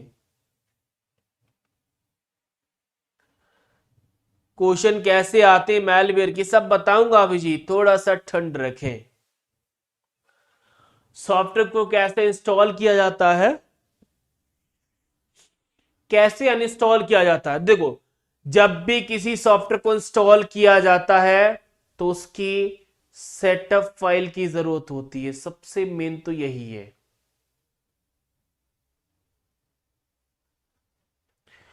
किसी भी सॉफ्टवेयर को इंस्टॉल करना है तो उसके सेटअप फाइल की जरूरत होती है।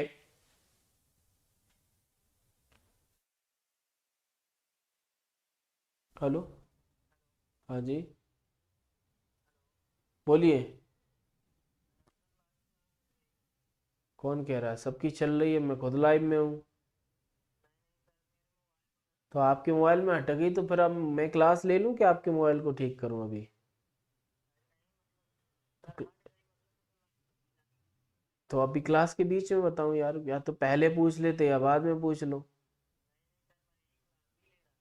तो भाई अब जैसे पहले करा था ना लॉगिन वगैरह, वैसे ही क्लास में फिर जाओ।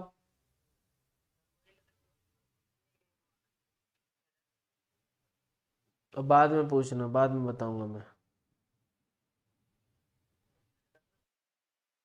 क्लास नहीं लूँ ना मैं।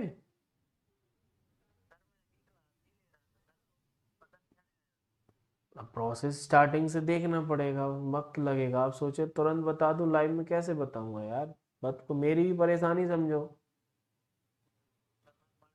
तो पढ़ रहे तो मुझे मोबाइल पे मैसेज करो, मैं व्हाट्सएप कर देता हूँ लिंक, वहां से देख लो।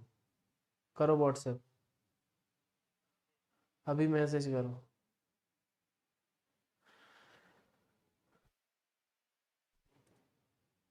ठीक है। सेटअप फाइल की जरूरत होती है, तो ये सारी सेटअप फाइल लिखी हुई हैं। जैसे हमें कोई भी सॉफ्टवेयर इंस्टॉल करना है, जैसे क्रोम इंस्टॉल करना है, वीएलसी, नोटपैड, जो भी इंस्टॉल करने हैं, तो उसके एग्जीक्यूटेबल फाइल की जरूरत होती है, जिसका नाम है .exe। क्या नाम है?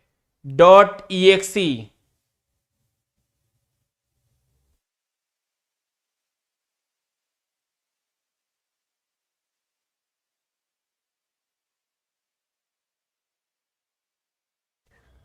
ऐसे ही अगर आपको माइक्रोसॉफ्ट का इंस्टॉलर पैकेज इंस्टॉल करना है, तो उसका एक्सटेंशन होता है .msi।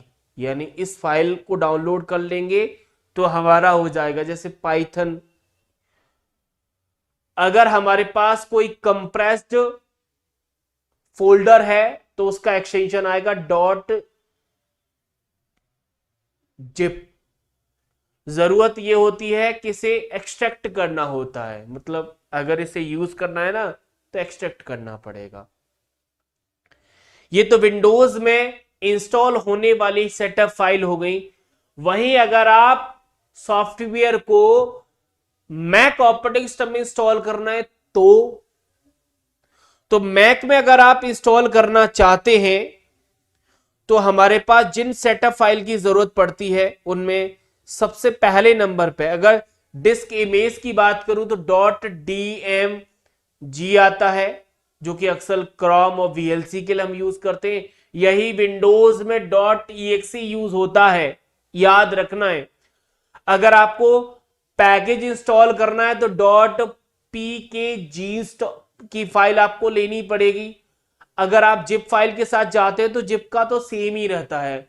साथ ही साथ में अगर मैक में कोई सॉफ्टवेयर इंस्टॉल करना है तो हमें मैक ऐप स्टोर में जाना पड़ेगा, वहां से इंस्टॉल होगा। आप सोचें कि गूगल या फिर सफारी से कोई सॉफ्टवेयर की फाइल डाउनलोड कर लें और उसे मैक वाले सिस्टम में इंस्टॉल कर लें, तो ऐसा नहीं होता। ज्यादातर जो ऐप चलाने हैं वो मैक स्टोर में होगा तो ही चलेगा, अदरवाइज दिक्कत आती है। मैक सिक्योरिटी देता है। अब ये वो तरीके हैं जहां से हम सॉफ्टवेयर को इंस्टॉल करते हैं। अब सॉफ्टवेयर इंस्टॉल तो कर लिया, बट अनइंस्टॉल भी तो आना चाहिए, मतलब हटाना है। अनइंस्टॉल का मतलब क्या है? कि सॉफ्टवेयर हटाना है। तो हटाने के भाई दो तरीके हैं। पहला, कंट्रोल पैनल में जाओ। क्यों? क्योंकि जितनी भी सेटिंग होती है वो कंट्रोल पैनल में होती है, और कंट्रोल पैनल में आप जानते हैं कि कैटेगरीज होती हैं। तो कंट्रोल पैनल में जब जाएंगे तो सॉफ्टवेयर को अनइंस्टॉल करने की जो कैटेगरी आती है उसका नाम है प्रोग्राम्स। क्या नाम है? प्रोग्राम्स। जैसे ही प्रोग्राम पर जाओगे फिर हमारे पास सब जितने भी प्रोग्राम हमारे पीसी में इंस्टॉल है सबकी लिस्टिंग आ जाएगी। जिस प्रोग्राम को अनइंस्टॉल करना है उस पर राइट क्लिक करें, अनइंस्टॉल पे क्लिक कर दें, वो प्रोग्राम हट जाएगा। ये तो पहला तरीका। दूसरा, अगर आप विंडोज का लेटेस्ट वर्जन यूज कर रहे हैं तो आप जानते हैं कि कंट्रोल पैनल नहीं है, सेटिंग है। सेटिंग में जाओगे, सेटिंग में भी कैटेगरी है, एप्स नाम की कैटेगरी है जहां से प्रोग्राम को इंस्टॉल किया जाएगा। एप्स नाम की कैटेगरी में जाएंगे, वहां से सभी इंस्टॉल ऐप हमारे सामने आ जाएंगे। जो अनइंस्टॉल करना है उसको क्लिक करें और राइट क्लिक करके अनइंस्टॉल पे क्लिक कर दें, हमारा प्रोग्राम अनइंस्टॉल हो जाएगा। तो ये बहुत सिंपल सा प्रोसेस था प्रोग्राम को इंस्टॉल और अनइंस्टॉल करने का। अब बचा लास्ट कंसेप्ट आज की क्लास के लिए, जिसका नाम है प्रोग्रामिंग लैंग्वेज। ये लास्ट है, बस इसके बाद समाप्त हो जाएगा हमारा session. Programming language. Programming language पे जाने से पहले मैं जानना चाहता हूं कि लैंग्वेज क्या है, व्हाट इज द लैंग्वेज। अगर पूछा जाए तो आप ये कह सकते हैं कि लैंग्वेज यानी कम्युनिकेट करने के लिए जो तरीका होता है वो लैंग्वेज है। भाई हम आपस में जो बातचीत कर रहे हैं ना, बातचीत करने के लिए जो लेटर, सिंबल, कमांड, जो वर्ड जो यूज करे जाते हैं ना, वही तो लैंग्वेज होती है, जानते हैं। तो भाई जब कंप्यूटर से बातचीत करोगे तो कंप्यूटर से बातचीत करने के लिए हमारे पास कोई लैंग्वेज तो होगी, वही चीज हमारी ये लैंग्वेज होती है। तो लैंग्वेज का मतलब समझ में आना चाहिए, फिर बाकी अपने आप क्लियर हो जाता है। यहां पे प्रोग्रामिंग लैंग्वेज के एक छोटा सा डेफिनेशन लिखा हुआ है, पढ़ने में बहुत बड़ा लग रहा होगा लेकिन समझने के लिए बहुत आसान हो जाएगा। देखो प्रोग्रामिंग लैंग्वेज क्या है, एक फॉर्मल सिस्टम होता है जिसमें हमारे पास कमांड, सिंबल्स या रूल, जिन्हें हम सिंटेक्स के नाम से भी जानते हैं, यूज करे जाते हैं। कंप्यूटर में कोई भी काम करने के लिए उनको हम एक पर्टिकुलर इंस्ट्रक्शन में लिखते हैं। यानी कंप्यूटर में कोई भी काम करना है तो आपको पता है कि कंप्यूटर से कोई भी काम कराना है तो हम इंस्ट्रक्शन लिखते हैं। अब इंस्ट्रक्शन लिखने के लिए जो कमांड, सिंबल और जो रूल यूज करे जाते हैं उन्हीं को हम प्रोग्रामिंग लैंग्वेज कहते हैं। अब कंप्यूटर हमारी जो भाषा समझता है उसका नाम है बाइनरी, जिसे मशीन लैंग्वेज के नाम से भी जानते हैं। यानी कंप्यूटर में जो भी करना है वो वही 0-1 में होगा। बट हम लोग अगर कोई सॉफ्टवेयर बनाना है, कोई ऐप बनाना है, कोई वेबसाइट बनानी है, तो हम जो भाषा समझते हैं वो दूसरी है। तो इनके बीच में कैसे लेन देन होगा उसके लिए हमें जो प्रोग्रामिंग लैंग्वेज के टाइप हैं उनकी तरफ जाना पड़ेगा। देखो प्रोग्रामिंग लैंग्वेज की वैसे जब टाइप की बात करें तो 3 प्रकार से प्रोग्रामिंग लैंग्वेज आती है। एक आती है लो लेवल, दूसरी आती है हाई लेवल और तीसरी हमारी मिडिल लेवल जो बीच में काम करती है। बट आपके एग्जाम के लिए 2 जरूरी है, एक लो लेवल जो सिस्टम के लिए जरूरी है, एक हाई लेवल जो हमारे लिए जरूरी। भाई हम प्रोग्राम इंस्ट्रक्शन लिखेंगे ना वो अपनी भाषा में लिखेंगे, लेकिन हमारा ट्रांसलेटर मशीन में बदलेगा। आपको याद होगा हमने सॉफ्टवेयर में 3 ट्रांसलेटर पढ़े थे। मैं कमेंट बॉक्स में जानना चाहता हूं कौन से वो ट्रांसलेटर थे जो हाई को मशीन में बदलते हैं या लो लेवल में बदलते हैं, कमेंट बॉक्स में बताइए। अगर आप लैंग्वेज की बात करें तो लैंग्वेज में सबसे पहले नंबर की जो लैंग्वेज आती है वो आती है low level language. Low level language का मतलब है ऐसी लैंग्वेज जो हमारे हार्डवेयर या मेमोरी से सीधे इंटरेक्ट करे, सीधे। और इस लैंग्वेज को हमारे लिए पढ़ना लिखना बहुत मुश्किल है। लो लेवल ऐसी लैंग्वेज होती है जो हमारे हार्डवेयर से सीधे इंटरेक्ट करती है। और लो लेवल में हमारे पास 2 लैंग्वेज हैं, एक है मशीन और दूसरी असेंबली। सर ट्रांसलेटर में 3 है, असेंबलर, कंपाइलर और इंटरप्रेटर। ठीक है, तीनों बता दिए, तीनों का यूज है। मशीन सबसे फंडामेंटल लेवल वाली लैंग्वेज है, यानी सबसे बेसिक लेवल की जो लैंग्वेज है वो हमारी मशीन है। क्यों? क्योंकि ये बाइनरी कोड में लिखी जाती है 0-1। बाइनरी कोड का मतलब है 0-1, सिर्फ 0-1 में। इसमें प्रोसेसर हमारा कंप्यूटर का सीधा एग्जीक्यूट कर देता कोई भी ट्रांसलेशन, क्योंकि जिस भाई जैसे कोई इंग्लिश मीडियम वाला स्टूडेंट है, उसके लिए नोट्स इंग्लिश में मिलेगा तो भाई इसको जरूरत ही नहीं है क्योंकि वो इंग्लिश मीडियम का है भाई। लेकिन कोई हिंदी का है, इंग्लिश में मिल गया तो क्या करेगा, ट्रांसलेट करेगा। चलो यहां तो समझ में भी आ जाएगा भाई, जापानी जर्मनी रशियन मिल गया फिर क्या करेंगे, तो उसके लिए ट्रांसलेटर ही हमारे काम में आता है। लेकिन मशीन है और सिस्टम मशीन समझता है, तो मशीन में कोई ट्रांसलेटर काम में नहीं आता, कोई जरूरत ही नहीं भाई। जिस भाषा में कंप्यूटर समझता है उसी में प्रोग्राम लिखा है, तो ट्रांसलेटर क्यों लगेगा भाई। ठीक है, चलो आगे चलते हैं। असेंबली, असेंबली के बारे में आपको जो बात समझनी है वो ये है कि असेंबली लो लेवल लैंग्वेज तो है, बट इसमें जो इंस्ट्रक्शन लिखे जाते हैं वो सिंबॉलिक होते हैं, यानी सिंबल में यूज, मतलब जो प्रोग्राम लिखते हैं ना।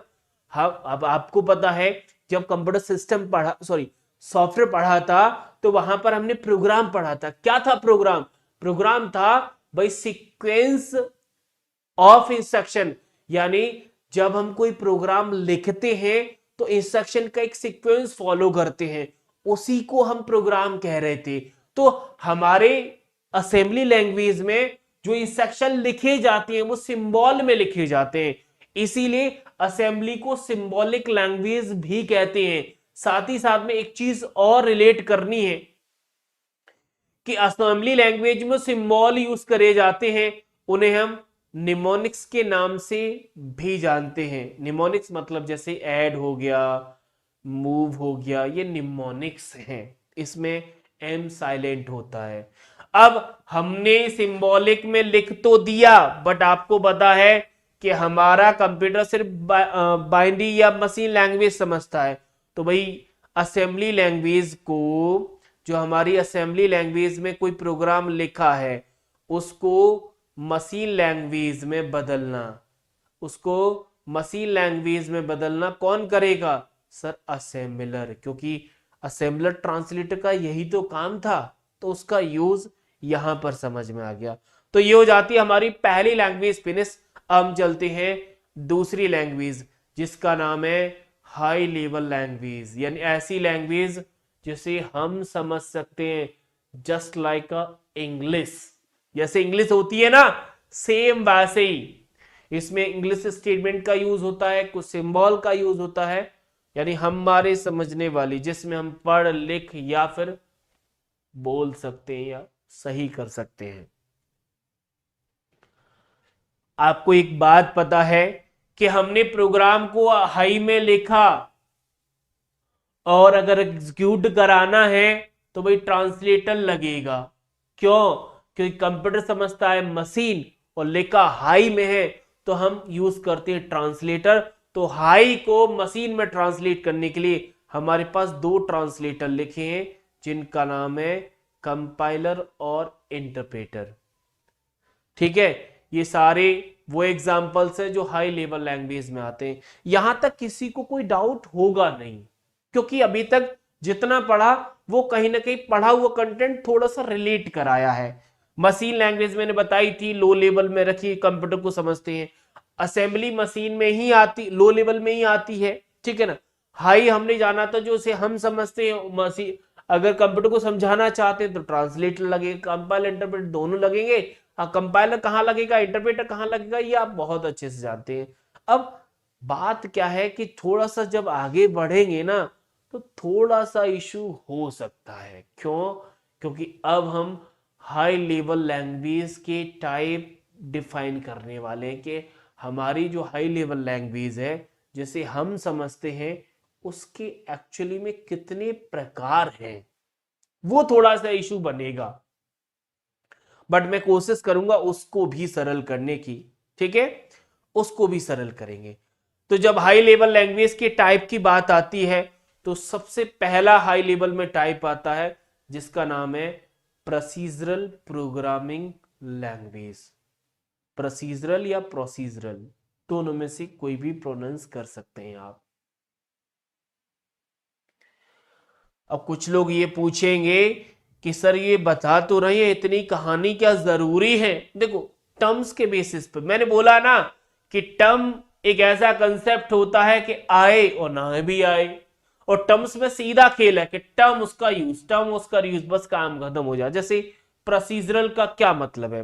प्रोसीजरल का मतलब है ये ऐसी प्रोग्रामिंग लैंग्वेज होती है जो किसी भी काम को करने के लिए एक प्रोसेस या स्टेप को फॉलो करें, यानी सीक्वेंस ऑफ स्टेप या सीक्वेंस ऑफ प्रोसीजर, वो होता है हमारा प्रोसीजरल प्रोग्रामिंग लैंग्वेज, यानी जिसमें फंक्शन और रूटीन यूज होते हैं। सबसे जरूरी है इसके एग्जाम्पल्स कि भाई प्रोसीजरल में कौन कौन सी आती है हमारे पास, तो सी, पास्कल, फोर्टन और कोबल नाम की जो लैंग्वेज है वो हमारे इसी प्रोसीजरल में रखी जाती है। एक दूसरी होती है ऑब्जेक्ट ओरिएंटेड प्रोग्रामिंग लैंग्वेज, उप्स, शॉर्ट में इसे उप्स कहते हैं, यानी ऐसी लैंग्वेज जो कोड या ऑब्जेक्ट में ऑर्गेनाइज्ड होती है, बस यहीं पर इसका काम हो जाता है, इससे आगे जाने की बिल्कुल जरूरत नहीं है। मैंने लिख वाले ही दिया है, यानी कोड जो ऑब्जेक्ट में डील करे वो हमारी ऑब्जेक्ट प्रोग्रामिंग लैंग्वेज है। और ऑब्जेक्ट का सबसे बेहतरीन एग्जांपल अगर पूछा जाए ना, तो वैसे तो है और भी, बट जावा को आप जरूर याद रखना, ये जावा ऑब्जेक्ट ओरिएंटेड प्रोग्रामिंग लैंग्वेज है।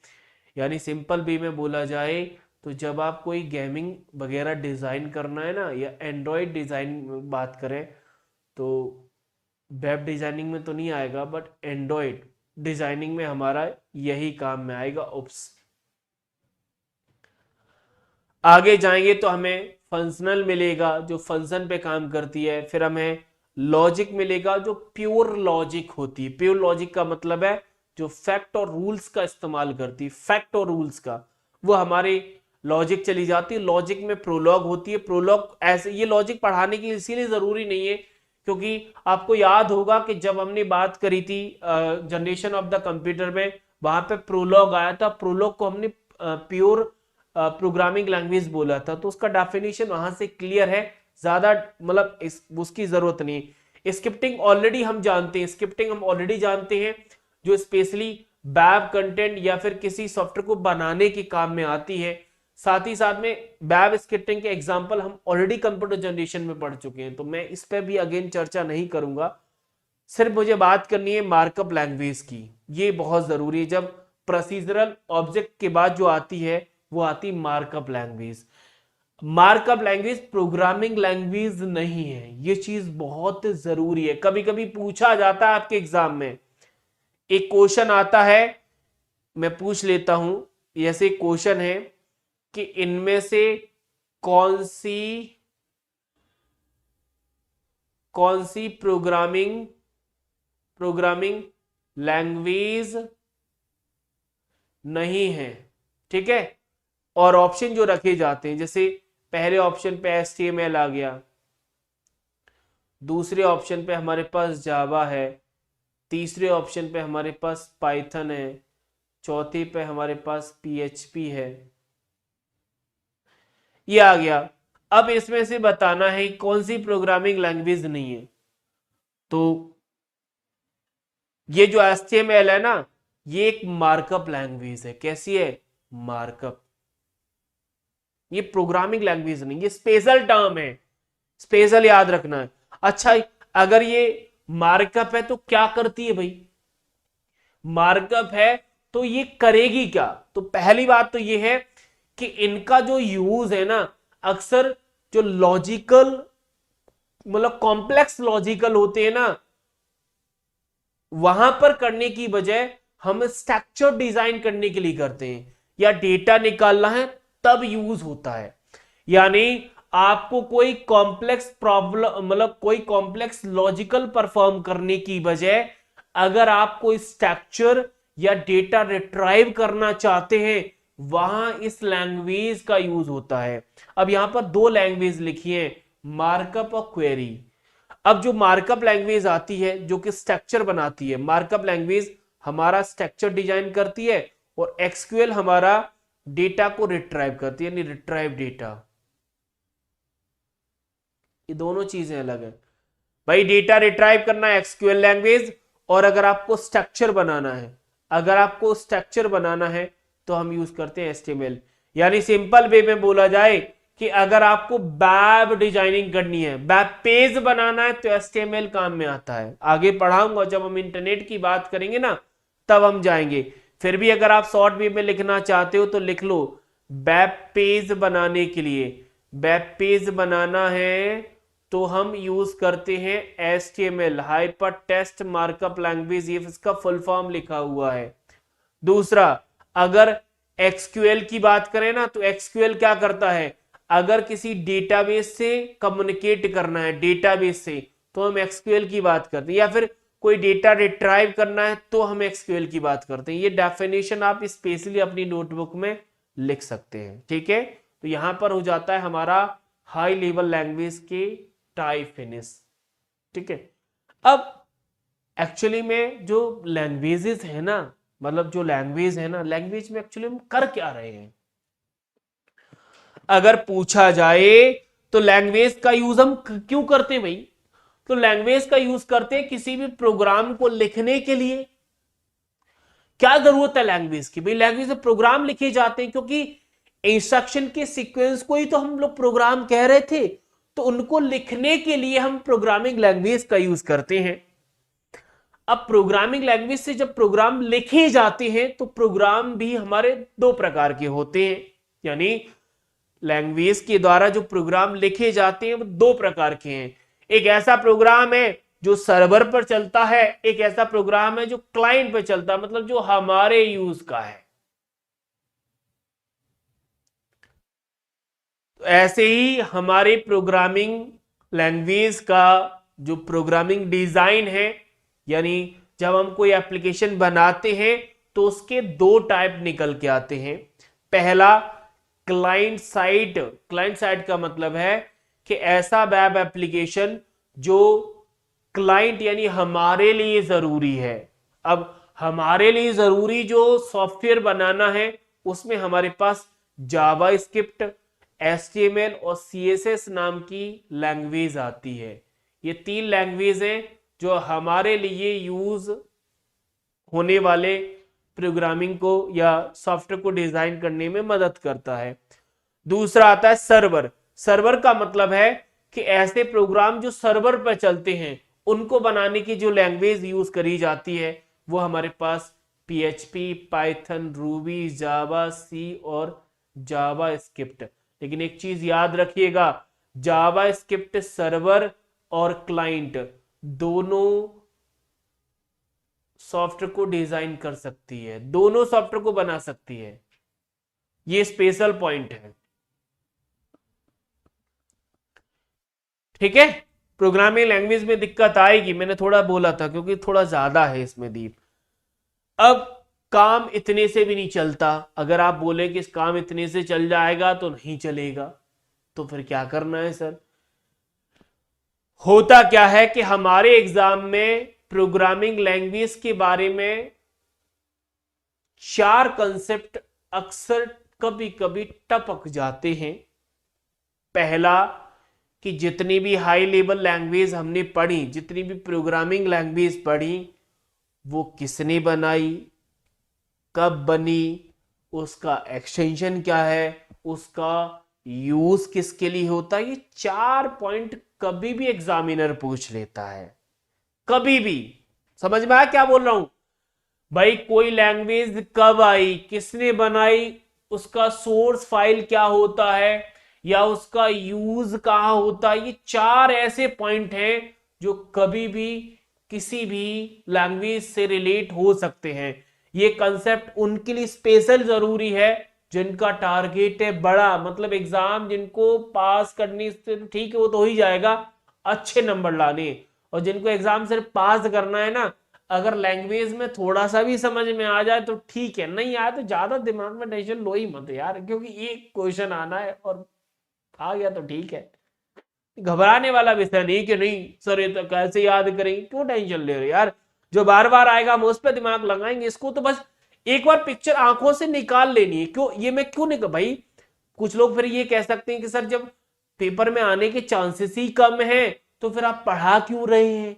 भाई वो इसीलिए पढ़ा रहा हूं क्योंकि कम से कम नाम तो याद रहेंगे ना, कि सर ने स्क्रिप्टिंग बताई थी, वेब डेवलपमेंट बताया था, बस इतने से, नहीं तो फिर पता है अगर ये नहीं पढ़ाऊंगा ना तो जब पेपर होके आओगे निकलेगा नहीं तब आप मुझसे कहोगे कि सर ये नहीं पढ़ाया था आपने। तो कम से कम टर्म सुने हुए रहेंगे तो आप ये नहीं कह पाएंगे कि सर ये नहीं पढ़ाया। इसीलिए मैं ये सारे वो पॉपुलर टर्म कराता हूँ जो कभी कभी आते हैं। अब ऐसा बिल्कुल नहीं आते उनको मैं टच भी नहीं करता, ठीक है ना। जो कभी कभी आते हैं उन पर थोड़ी बात करते हैं।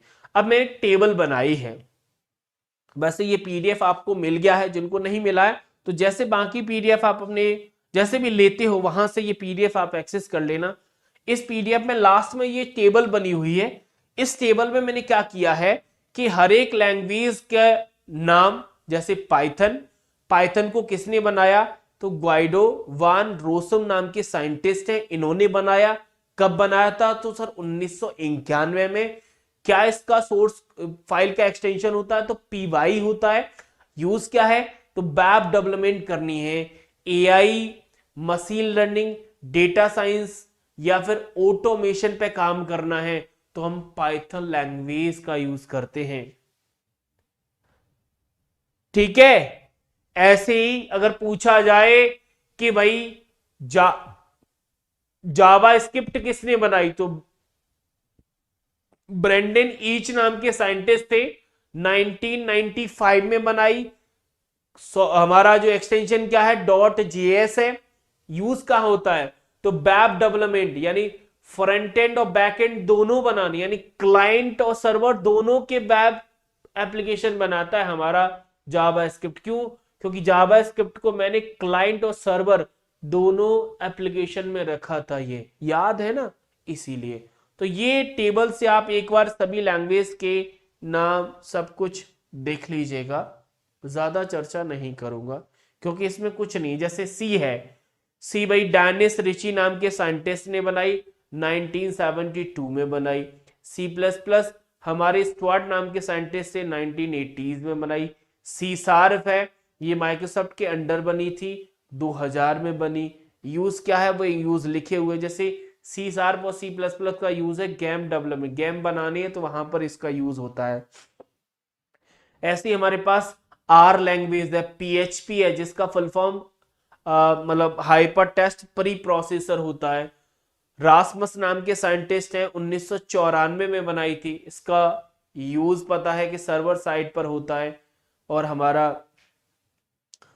फाइल एक्सटेंशन भी पता है। ऐसी सभी लैंग्वेजेस लिखी हुई हैं। जैसे अगर मैं बात करूं फॉर्टन लैंग्वेज, फॉर्मूला ट्रांसलेशन, इसका फुल फॉर्म लिख लीजिएगा, फॉर्मूला ट्रांसलेशन, फॉर्मूला ट्रांसलेशन, इसके एक्सटेंशन लिखे हुए हैं। जॉन वैकस नाम के साइंटिस्ट हैं, 1950s का जो एरा है वहां पर बनी थी। साइंटिफिक और इंजीनियरिंग एप्लीकेशन बनानी है तो साथ ही साथ में मौसम की जानकारी अगर चाहिए ना तो इसी फॉर्मूला ट्रांसलेशन में मिलती है, ठीक है। पास्कल की बात करें, पास्कल, पास्कल हमारी निकोलस बर्थ नाम के साइंटिस्ट हैं, 1970 में, 70 का दशक बोला जाए तो ज्यादा सही होगा। ऐसे ही अगर आप मैटलैब की बात करें तो मैथ्स वर्क ने बनाई थी 1984 में, साइंटिफिक कंप्यूटिंग में यूज होती है। डेटाबेस मैनेजमेंट में हमारा एक्सक्यूएल यूज होता है, एक्सक्यूएल।